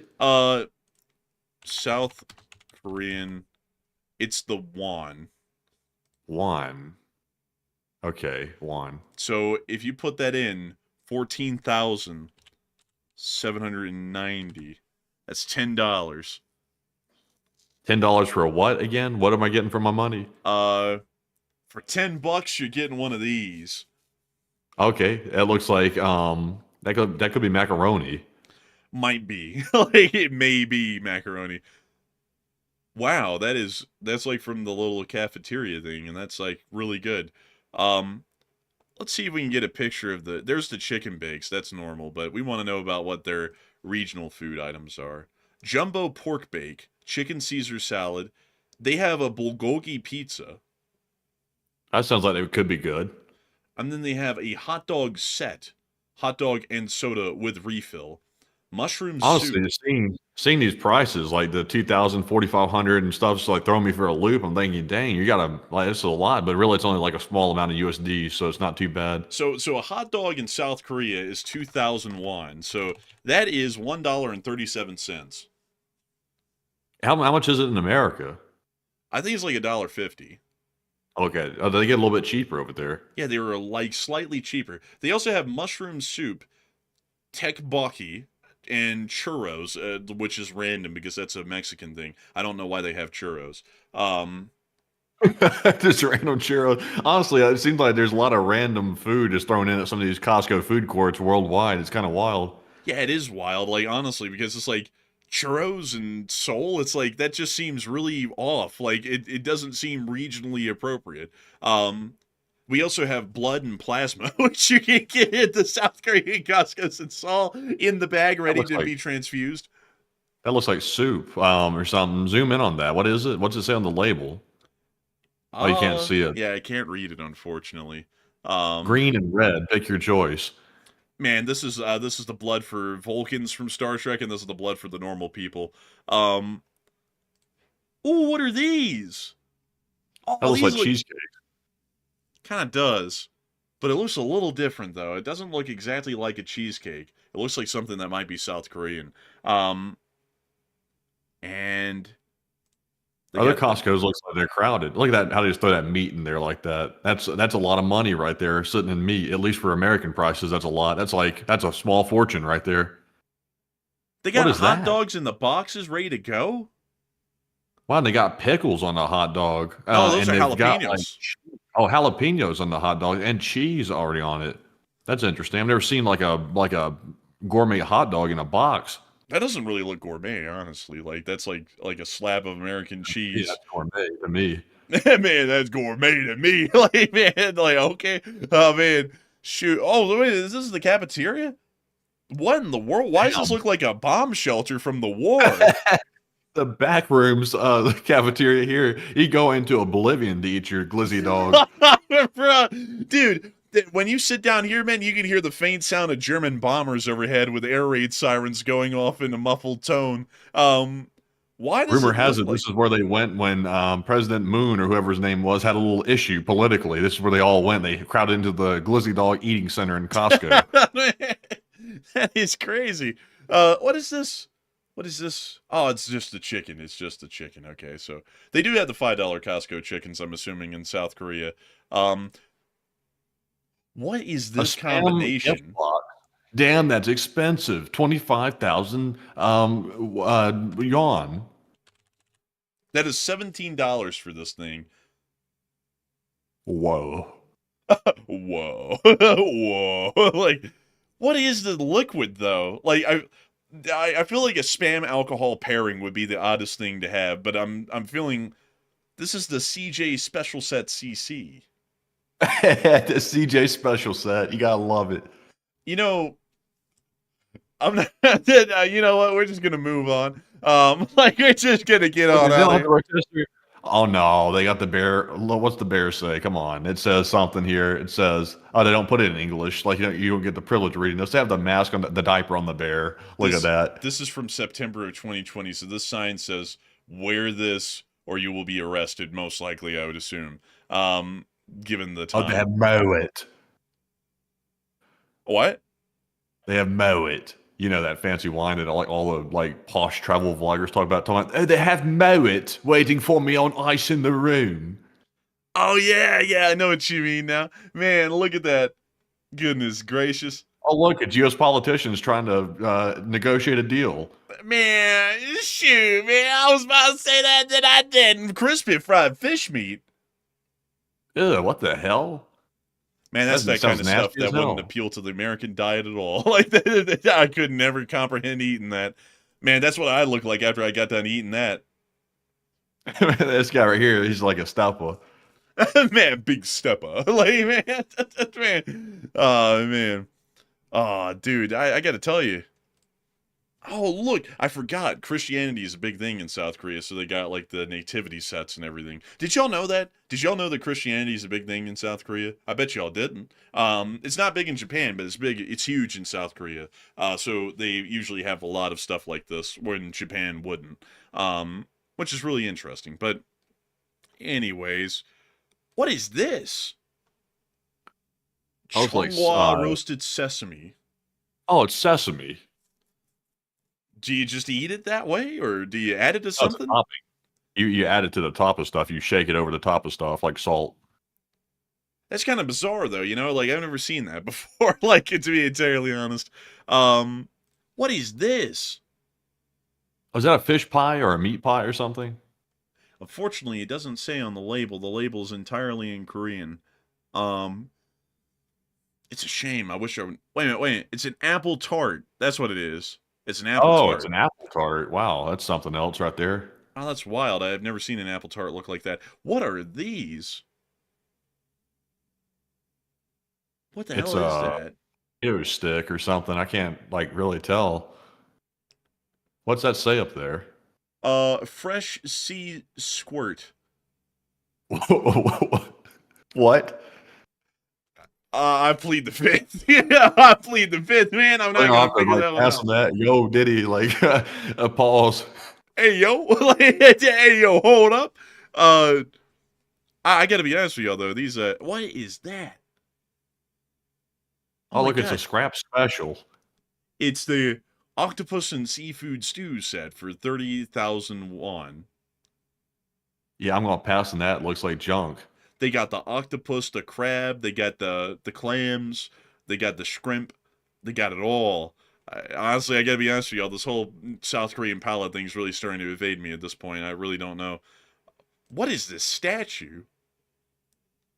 Man, it's got those Chernobyl vibes going on with it. You know how they had that little like creepy Chernobyl statue outside the place and stuff like that? Kind of looks like that. You know, we also all used to eat ramyun, like and play Squid Whoa, Game. whoa, what was that? What was that in the bucket? In the bucket, this Yeah, right there. these are What is olives. that? Oh, olives. That looked tasty. It looked like candy for a minute. Man, that wouldn't taste like candy. Like that wouldn't be tasting like no candy.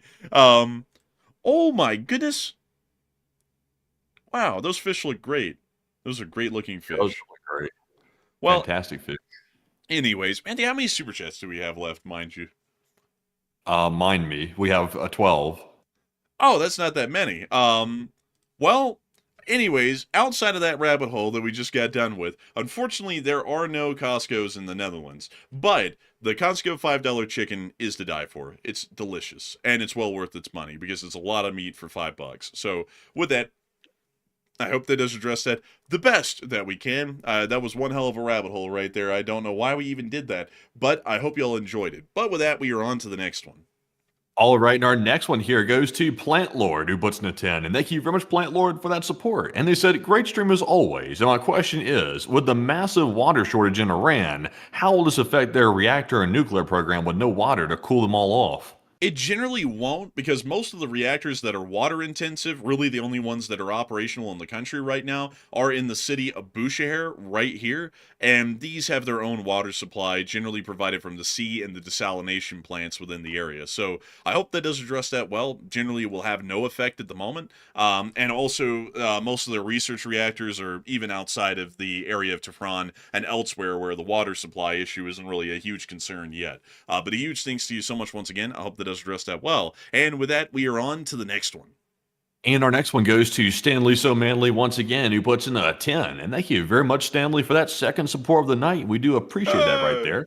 And thank you very much for that. And Enforcer, what say you? I gotta thank you incredibly for the support and helping this channel to keep running, because you are making this thing a reality for us to rabbit hole on Costco's and $5 chickens. And so a huge thanks to you so much once again. I hope that does address that incredibly well. And with that, it's time for us to check out the last Costco, the one that we didn't check out just a second ago. Costco in China, do they have this? Shanghai? Oh, they got Min Hang. Man, they got that damn Min Hang. This Oh man, this is looking commie. It looks commie. Like, look at the outside of the building. This, folks, is the only Costco in China. This is the Shanghai Costco. We're going to look at it. So, Tsubaki. whoa, they got that Tsubaki. Why does it... This looks commie, man. This actually looks so authoritarian. How do you capture communism this well in a Costco? I mean, they've done a damn good job of this. That is the most perfect looking burger I've ever seen, like in the dimensions of it. Like, it looks unreal. Let's see, and then they have Jumbo Bulgogi Bake. That's like their chicken bake. They then have pizza, but it's not normal looking pizza. It looks like someone massacred a cow on top of that thing and then cooked it right on the spot. They also have spicy fried chicken wing bucket, 10 pairs. What? They got a $5 fill up at Costco? Like, what the hell? Crazy. A chicken wing bucket. That's wild. I didn't know they ever had that. They then have pork hot dog and drink, and then soda. They also have egg tart, 4 count, and salmon chowder. They also have ice latte and ice Americano. That looks good, actually. And then they have soft serve ice cream and then something else that I cannot read down there. So that is their... What is up with these weird-ass ads? Or like around the menu.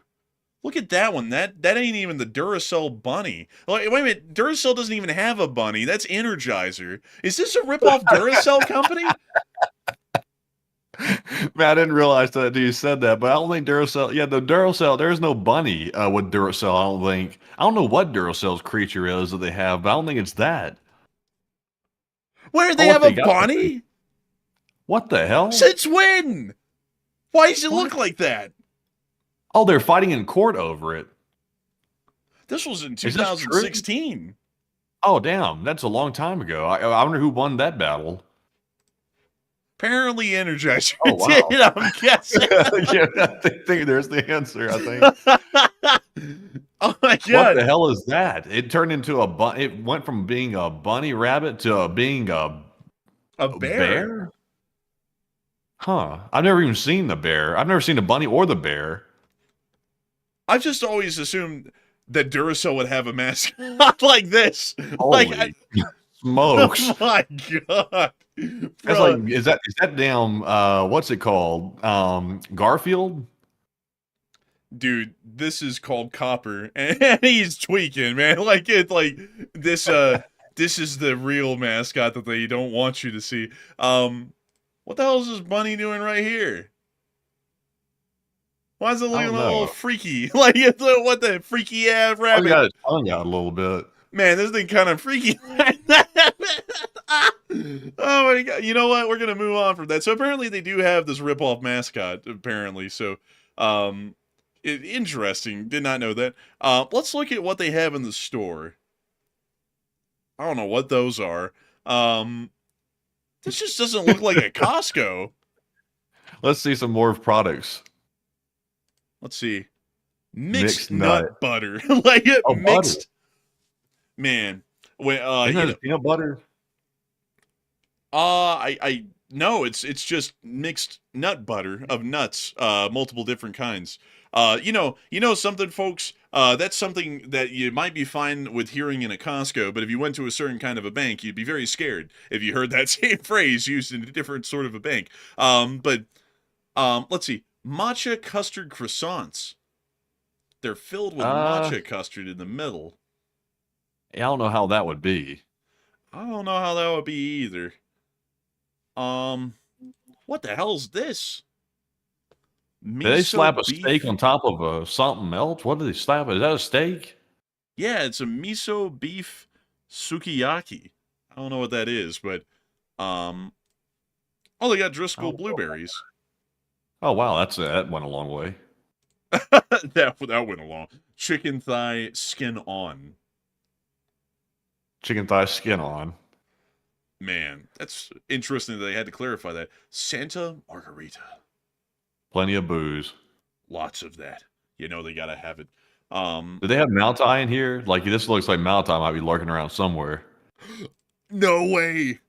They have $5 Costco chickens. Fresh and delicious. The way they make the bags over there, it looks like something from a gas station or something. It doesn't even look like it's from Costco anymore. This is 39.1. That is exactly $5.48. This is a $5 Costco chicken in China. That's impressive, though. It still looks like it's from a gas station, like the fake flames and stuff like that on it, and everything fresh and delicious. Yeah, I feel like this is marketing to the Chinese. I don't know why this would work on the Chinese, though, because this feels like cheap looking, you know. But very graphical. Man, get that Starlight Slime. What the hell? What is? Does that say Elmer's on it? It's just glue. It's just glue. Starlight Slime Pack. That sounds like something gangster or something. Bro, hey, yo, what's up, my Starlight Slime? Man, that's that slime pack. Bro, they got markers with no colors. Like, there's no different colors. They're just all white. Only commie gray. They also have Delgard, whatever that is. And then they have, down here at the bottom, Plus. I like the simplicity right there. Plus. And then they also have Yes. Yes. I'll take some of that plus, and I'll take some of that yes. Give me 2 of each. I went to the store and I bought some Plus and Yes. It's like, okay, all right. They got muffins in boxes, which is, what is this? Yuzu double cheesecake. This is a new item. Interesting. Why does it say mom on it? There's a lot of moms in China, which doesn't really make a lot of sense because of the whole one-child policy. But anyways, so that's a repeat generally of the same first picture. Taiwan beer. Am I seeing that properly? Does that really say Taiwan beer? Oh what my God! It says Taiwan beer in China Costco. Am I seeing this right? When was this picture taken? Someone call the Communist Party. Like, this is a violation. Insane. That's crazy work. Even, dude, Costco is so powerful they get around the whole Taiwan issue and they just import the beer. Anyways. That's insane that they would have something called Taiwan beer in a China Costco. That is wild. Does it say it's a product of Taiwan? Like, does it say that on it somewhere? There's no freaking way. That's just crazy. Taiwan beer in Shanghai, China. And it's called Taiwan beer and that's allowed. That is crazy. Like, if you said it anywhere else, they'd be, like, coming after you for that. Wow, Costco really has the magic, don't they? They get to do that. Let's see. Then they have the cordless drill driver. I don't know if I trust that.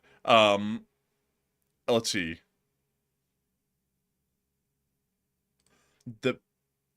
What Minions. is...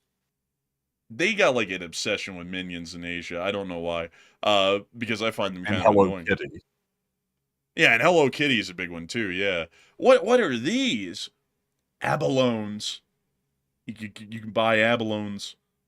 We're starting to get to the wet market section now. You got any bat soup? You got any raw vampire bat like hanging out? Man, they got that flavored pretzel medley, flavored Pacific barbecue. I don't know what the hell Pacific barbecue is even is as a flavor. Like, what is that? I don't think the Pacific's known for barbecue. With a bit of spicy heat, it says on the side. Like barbecue doesn't already have like a bit of spicy heat to it. I don't get the marketing. What is this? The Yanshin lake crab. What the hell is that? Why are they like tied up in bondage? Like, what the hell's going Or on? that wet market fair. I'm telling you what, this unusual stuff you've never seen anywhere else except for the wet markets. Why they got it tied up with twine, though, man? Like, why are they doing that? Like, what the hell?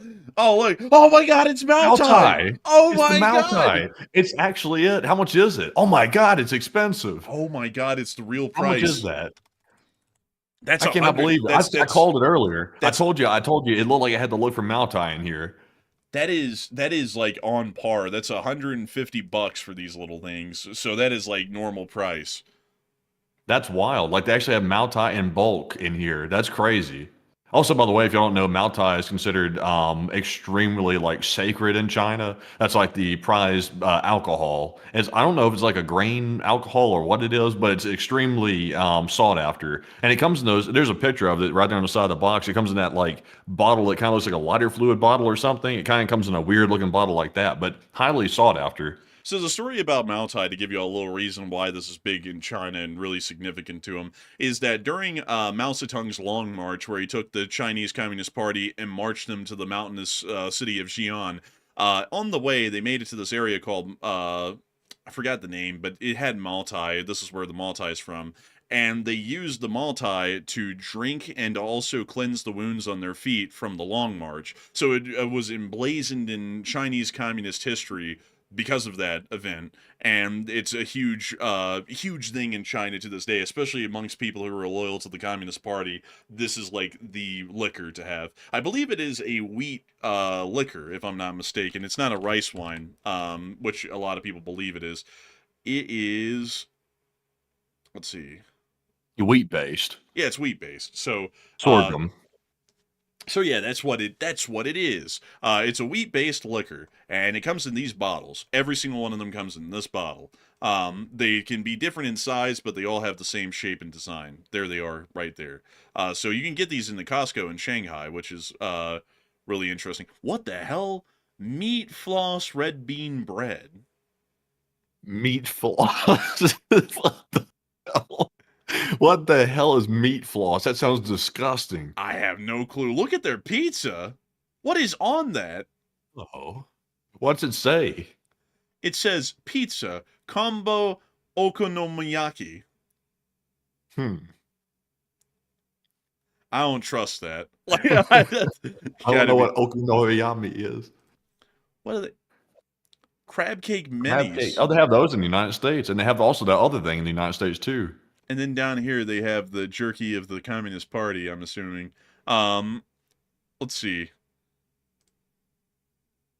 Man. Honestly, man, the crowds everywhere look the same, honestly. You know, like they all, like, it's identical, practically. What is it when people go into a Costco? Like everybody, including myself, you turn into like a mindless automaton when you go into Costco. Like you just turn into a mindless drone when you walk into the door. I don't know why that is. Everybody turns into mindless. Like you just see people wandering around and by and large, just mindlessly looking at the stuff. Man, honestly, man, I don't know why. I do that too. The Ito Inn. This is apparently more liquor, I'm assuming. I would assume, because everyone's big into liquor. Even China is. What is this? This is moped parking. Although they were having a strike or something. I was about to say, there's no way. Foxconn. What's Foxconn? What? Bro, it's attached to Costco. What is it? What, Foxconn? Yeah, what is it? I think they're a manufacturer in China, if I'm not mistaken. I think they did the manufacturing for the iPhone for a while. What the hell is a factory? There's a factory attached to the Costco. That's wild. I think Foxconn was embroiled in some questionable things a while back. People were questioning them about certain unsavory things. Bro, you get off your And they're 12 literally you get off your they're 12-hour literally shift at the factory and walk down the way right into Costco and then do your shopping. So that's wild. I don't know what that Foxconn facility is doing right there, but it's like they're manufacturing electronics right behind the frozen section in Costco. Like, what the hell? Where they even get an 18-wheeler in to load up the Costco? There's a factory where that would normally happen. I don't even understand. But that is just bizarre. Like, Is it a store? Like, is it a Foxconn store? Like, I'm seeing some people saying it's authentic Foxconn sold there or something. I don't know a whole bunch about them. I just heard about them in the headlines before.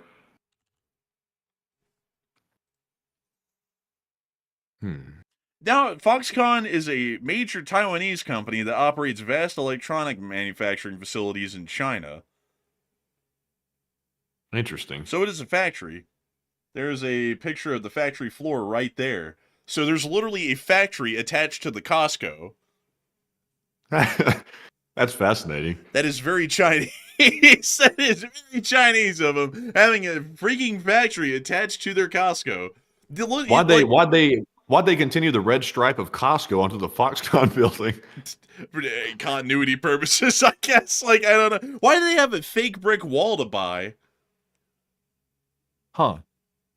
The wall has got 10 feet taller thanks to Costco. Man, bro, that hits hard. Prosciutto. Prosciutto de Parma. Huh. They bring in a little French. Philips headphones over ear. They had to clarify. As opposed to under ear. Yeah, as opposed to under the ear, like most people do it. They have classic guacamole made with hand-scooped Hass avocados. Holy. What are these? The Terreau Mont Blanc cake. I've never heard of that. Well, do they just come up with shit in China, like the name stuff? Like, I've never heard of any of this stuff in my life.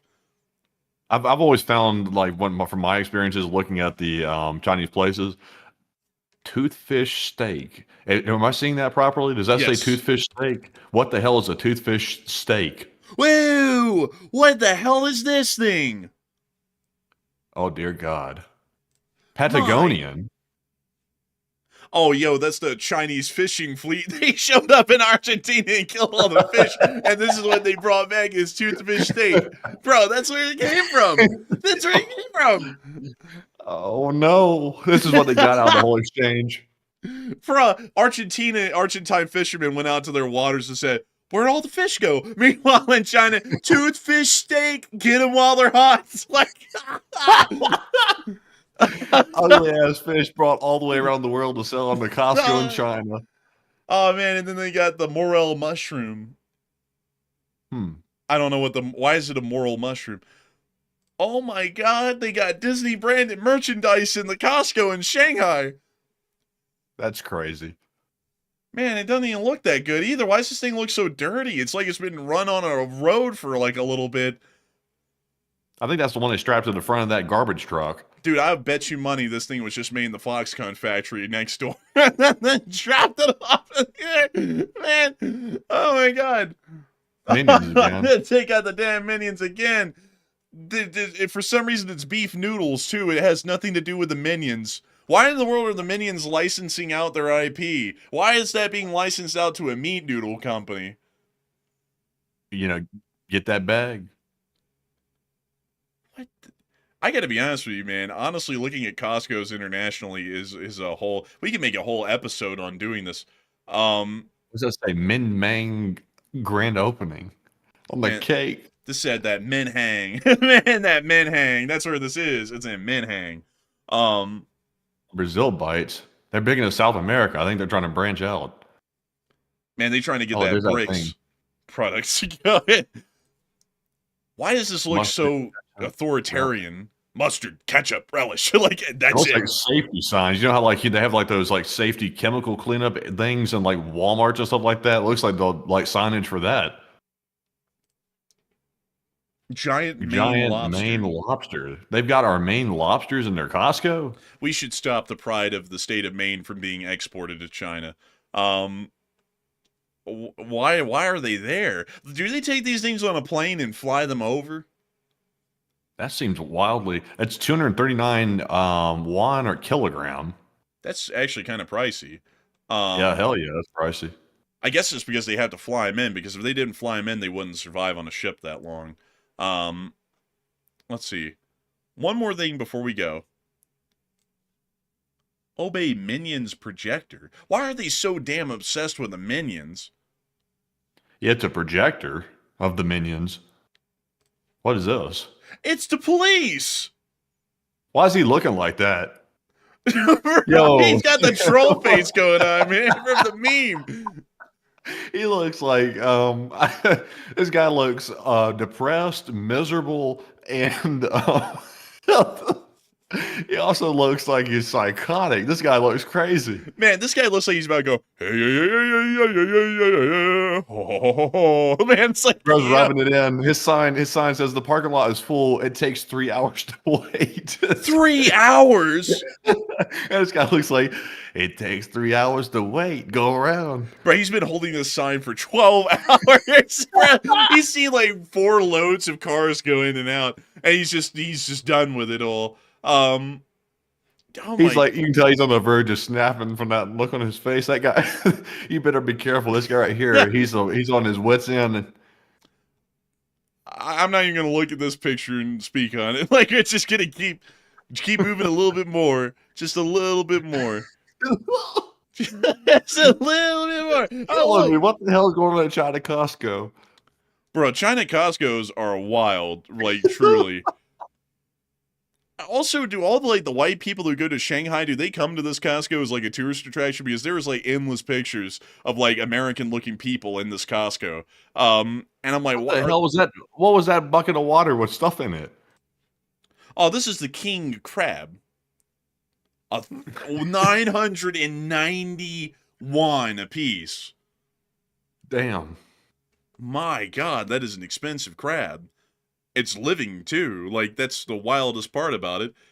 And there's that toothfish fillet, man, that they brought all the way from Argentina, poached it right out of the water, right back to Argentina. I mean, China. I just gotta be honest with y'all. This is pork treep chicken soup. That's probably pretty good. That was pretty good, actually. Yeah, the treep stuff is really good. That's like the pig belly deal. It's tasty. It's like fried pork skins, but actual meat. But I'll let they have those round spiral things like they have in America, and also those beef sandwich slice things there too. They have lamb rack Frenched. Lamb rack. What's Frenched? Why is it Frenched? How did it get Frenched? They've added a little bit of reverse gear. Each time you open up the pack and touch one, we do not want a Volvo. We do not want a Volvo. We do not want a Volvo. Like, each time you touch one, it starts over and over again. And then they have Flapjack kit. the stewed pork belly bun. The damn flapjack hit, man. What? Marinated teriyaki chick. Ew. Why are they doing that to the women? Huh? It's a chick, get it? You know, like. Anyways, damn. Oh, whatever. You getting tired. I mean, you getting tired. But, what's this? Chicken street taco. Oh, they have the street tacos here. They sure do. Huh. Man. And then they got the pepper pork treat and the seafood chowder with the salmon. And then they got the Korean tteokbokki. Man, they were just trying to figure out where to sell that rather than South Korea. And they just threw it over here in Shanghai. They're like, send it over to the distribution hub in Shanghai and have that sent. Do they even have a distribution hub for China since they only have one store? Would they need one? Do they just ship it straight into the store? Do they have a hub for that? I wonder. Anyways, folks, enough of this. Enough of that. It's time for us to move on from here. It's really bizarre that that's in... This doesn't even look like that great of a spot.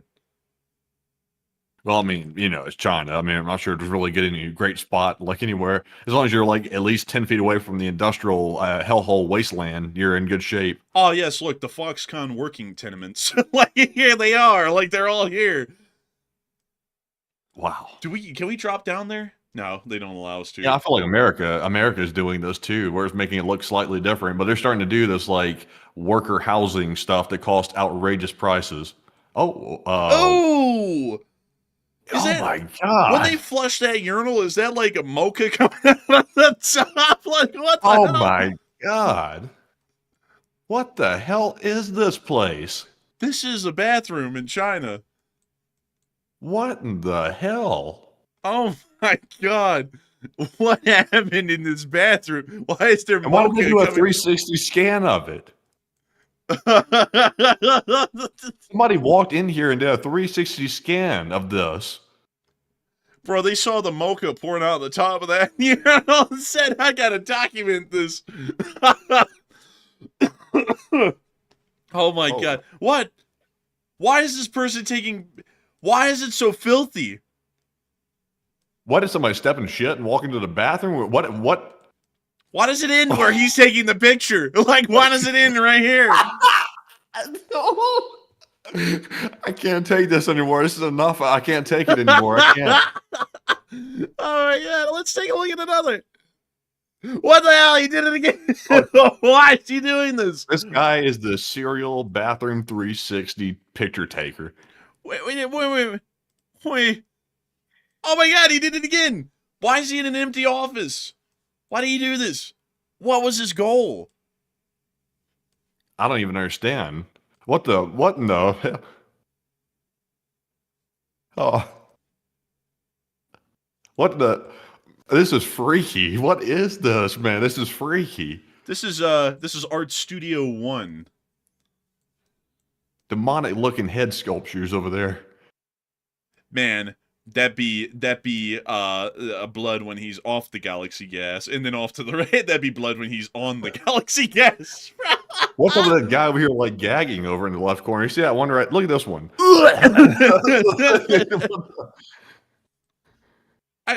This is mysterious. Oh wait, there's another one off here, over here. It's at the Costco. Ew. Oh. I gotta be honest with y'all, China's looking kind of busted. Oh yeah, I knew that. Everyone always makes China out to be a big deal, like, oh, look how modern and advanced they are. This looks like anywhere in Japan or South Korea or even in America in most major cities. It honestly looks a step down, honestly.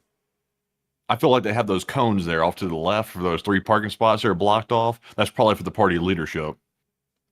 I'm honestly not going to lie. That probably is for the party leadership, no joke. That's how they treat them over there. What else is in this area of Shanghai? I know that this rabbit hole is going on for a while, folks, but this just is getting more and more interesting as we keep... Oh! Have they ever heard of a pressure washer? Have they ever heard of paving? I mean, that's dirt. That's just dirt. They put like little squares over the dirt, and that was it. And then it just grows through it. Oh, Is that a Skoda? What? Was that a Skoda? This one? Oh, I can't tell Might what be. that is. I think it might be a Actually. Chinese domestic brand or something. What is that party? Is that the communist thing on That's the for the billboard? party leadership. It's this way. It's just the building with some van sitting in front of it. I gotta be honest with y'all. China doesn't look that great. I would hate to live in China. Jeez. Man, you and me both. We'd be arrested over there. Why does everything look so unkempt? This looks like Vietnam. Is that kudzu? Is it? I think it might be kudzu back here. Yeah, it might be. I think it is. Yeah, I think that is. Dude. Yeah, this ain't it. This looks like Russia, honestly. What about the other picture that was there? There was another one further down. They're the same thing. Why? This is Shanghai? This is Shanghai. Yeah, this is like in the Shanghai area. Shoot. Shoot, man, you're right. Like, Shoe's right, man. What about... No wonder they won't allow Street View in this place. Man, if they allowed Street View of China, that whole curated propaganda image they have would come apart instantly. Look at this. This looks like Bucharest, Romania. Yeah, it's like every street you go down is like the worst part of a different country. What Oh, is that? Is that the saxophone players right there? What is that? The blues or this is something? Haiyu music. Hmm. Man, that's what you say when you want someone to come to your store. You go, "Hi, you," and then you say music, and it's like, Hey, Walden. this is Huh. the Shuizhia Park here in Shanghai. My only complaint, like I appreciate the English translations that they do in China, but my only complaint is like zoom back in on the English translation of that real quick. Why, when they do an English translation, why do the Chinese have to use that really horrible English text font when they do it? Like, why? What? I don't even know what text font this even is, but it's uniquely Chinese translation to English. Like every single translation is in that horrible text font. Bro, they Like, do they use have to Comic do that? Sans. They use Comic Sans font. Yeah, it looks so bad. It's like, could they not use like Calibri or something? Like something better than that? Like, well, not this one. Also, why do they have like a digital sign in the park? Like, is there like a waiting queue for something here? Is this? This is an entire billboard on the side of the park about the party. No joke. That's what this is. Well, what's it saying about the party? Is it It's saying talking, like somebody it's talking getting put about in or like something? influential people of the Communist Party that are from this area. That's what it is. Hellish. That is crazy. That is so. And this place looks like there's a KFC. That's how the place. That's unusual. Just in the middle of this is KFC. And then you got Tiana, and you got Spectrum. Wait, am I reading that right? Now it's not the Spectrum Oh you're yeah, thinking about. yeah. It's That's a different. that's a ripoff. They don't have a U in there. Like it's like. Then they got the dental clinic, and the Family Mart, and the KTV. Hmm. Oh man, China is busted. Like I'm just gonna be straight up. China is one hell of a place that I never want to go. Let's go to one more spot. Oh, Sculpting in the sculpting in summer. Time Cafe. Yeah, sculpting a time long gone. The The Coffee coffee Bean bean. Creation Station. They got the red stars of communism out. You can go down to that diff, or that be, or that plus in two or in. This is interesting. And the pollution, damn, look at that. Like, it's a dang, dude. You can't even see the blue sky, except if you look straight up. Everything else is just gray. There's an anomaly above this guy's head. Oh, yes, that was Look at that was the party That's a looking rip in down on the him. that's a rip in the Matrix right there. Man. Ugh. What the hell? Yes, that tofu dragon. Man, we're getting put on a list right now in China that if we ever even just, have a connecting flight in China, we're going to be arrested on the spot. I don't think there's a lot of beauty and health in the salon. I mean, the sign is literally rusting down the wall. And this place is closed. There's a car chopped in half right here. The party got to him before we could. Let's see. What is this? They don't have anything in English through here. Is this a clinic? Is it? I think It it doesn't might say. be. Oh. Oh. I just got a notification. Interesting. Minus 2,000 social credit score. Oh, they were very lenient on us this time. Like, I thought this would be like minus 9 million. Man. They said something about you must attend mandatory re-education immediately. No option. Not optional. You go now. Look at this dude. Ever shining Li Jing VIP Cineplex. Ever shining Legion V. And then you have He Xiling Adams. Like, it's just like, you get atomized in here, dude. You get beaten to a pulp. This is where the party does it. It's the torture center. Oh man, I just gotta say, what is Grandma's home? This ain't no What's a grandmama's restaurant? house. Whose grandmother's house look like this? I don't know. That must be one chic grandmama to have a house like this. That's cashews on Is that orange chicken? Grandmama serving up that gourmet. Grandmother is a gourmet with the baoji. Yes. Gotta have that bao, man. You gotta have that bao. Is this the rocks? No. No. Look, you can get earth with leaf. That looks like cocoa. Man, you're supposed to be playing. What the hell happened to this poor fish? Mutilated. Mutilated. Man, like, really. That poor thing. Rest in pieces. Is that the bat? Could we get your finest bat soup? I don't even know what the hell that even is. Like, it's confusing. Like, at one part it looks like bat, and then the next it looks like beef jerky. I don't even know what that is. Is that a snake? Sir. Excuse me, sir. Could you please spare me? Please. Like, no. I don't like him looking out of the bowl like that. Like, who feels comfortable with us arriving with that guy looking out of the bowl like that? Man, you're just eating your, like, bowl of food, and that shrimp is over there, and just at some moment it goes, "Oh, you like your food?" Like, it's like, stop talking to me, man. Like, it's like, stop looking at me like that. Why in the world would they leave it with the eyes intact, too? It's kind of cute, though. Man, honestly, man, it's reminding me of that shrimp from Shark Tale, man. The one that was like, please spare me. I have a family. It's like reminding me of that shrimp. Yeah, but I don't like that thing staring at me, though. That's odd. Yeah, honestly, like, we have rabbit holed on this so long. This is one of the most interesting rabbit holes, though, was Costco and then Shanghai. But anyways, with that, we are on to the next one. And getting back to our super chats here, this one goes to Robert Krogan, who puts in a 10. And Robert said, "Good evening, and a damn shame for Russia."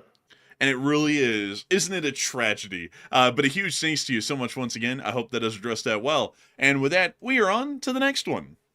And we have a 10 from Octavian Timorsanu. And Octavian said, "Congrats on the move to Salt Lake City. I've been to a few states, but never made it to Utah, unfortunately. And I have seen the Rockies, though, and they're a sight to behold and great choice." Hey, and I gotta thank you so much for the support. And it is a great choice. I thank you so much for the compliment. It's a great place. And I gotta thank you so much for the support. And hopefully one day you'll be able to pass through Utah, because it's a really cool spot. But a huge thanks to you so much once again. I hope that has addressed that incredibly well. And with that, we are on to the next one. Also, I'll make this quick. Something very fascinating is we actually retained the most people I've seen retain in a very long time during this question segment, going over the Costco, China to Korea, etc. That's insane to see that. People stuck around more for that segment than they did the questions usually, which is insane. But jumping into our next one, this one goes to Ampersand, who puts in a 10. He said, "This just in. Thermally aimed JDAM beats shallow, crappy place dug by idiots. LSA." And LSA, and amen, it certainly does. And a huge thanks to you once again for your support. And with that, we are on to the next one. And this one goes to Honey Badger of Chaos, who puts in a 7. And they said, with the hoodlum and the felon, I think we know what NATO thinks of Russia. Oh, we don't think highly of like it, that's for sure. But I do thank you massively for the support and helping this channel to keep on running, because it is folks like you who help us to make this fantastic show possible and keep it running well on through the future. So a huge thanks to you so much once again. I hope that does address that incredibly well. And with that, we are on to the next one. And this one goes to My Hands Are on Fire, who said negligence is a way of life in Russia. You know, you're not wrong. That is actually right. Negligence is how they live. It's what they do. It's what they crave. And I got to thank you so much for the support and helping this channel to keep on running. And we are on to the next one. And this one goes to the Wisdom to Know, who puts in a 5 and says, "Please comment on CCP export, reroutes, and trade fraud, strategic significance later, and thank you." I thank you so much for the support, and unfortunately, that is going to be a rabbit hole that would be way too big to explain here. That would be worthy of, honestly, a standalone video, really. But a huge thanks to you so much once again for support and helping this channel to keep running. And with that, we are on to the next one. And this one goes to Plazoth, who puts in a 4. And thank you very much, Plazoth, as well, for that support, as always. And we also had a 2 from Uncover Cube 7, and he said LSA. And LSA, and of course, long live the Lee Spring Army. And the Lee Spring Army will never die. And so a humongous thanks to you so much once again, and we are on to the next one. All right, and also real quick, I was going to check something real fast. There is no Costco's in Russia, apparently. Somebody was asking that. There is no Russian Costco, apparently. But moving into our next one, this one goes to Jeremy Vahil, who put in a 2. He said, in Soviet Russia, a helicopter just crashed. And the blue. But big thanks to you so much once again. And with that, we are on to the next one. And this one goes to Dan Brooks, who puts in a 2. And he said, Russians are Klingons with no sense of honor. Man, that's insulting. That is really insulting. And so with that, a big thanks to you so much for the support to help this channel to keep running. And we are on to the next one. And this one goes to some person you hate who puts in a 2. They said, screw Putin and LSA. And long live the Late Spring Army. And thank you once again for helping this channel to keep on running and making it possible. So humongous thanks to you so much once again. And with that, we are on to the next one. And this one goes to Nathan Gonzalez, who puts in a 2. He said, what's Iran going to do about the water? They're just going to have to move people out, or they're going to have to severely ration it, and that appears to be what they're doing right now. And so a huge thanks to you so much once again. And with that, we are on to the next one.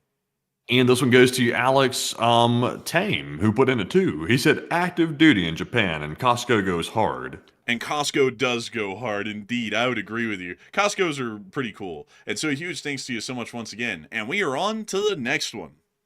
And it is now time, folks. And also a huge shout out to the Super Chat supporters tonight for helping to make the channel possible yet again. And it's now time to jump into our Morse code decoders of the stream and also some live chat questions as well. But tonight we had the entire roster. We had Paul Schultz, Kevin J, Mason Miami, Joni Dog, Norm Pritchett, Arabelle Garbo, Her Royal Fluffiness, Kush, Kobeartech Sire, and Blairstown. And they said, Enforcers, Morse code decipher says, it says Russia is getting a little antsy from all the Ukrainian attacks that are running the gas out in LLT, LSA. And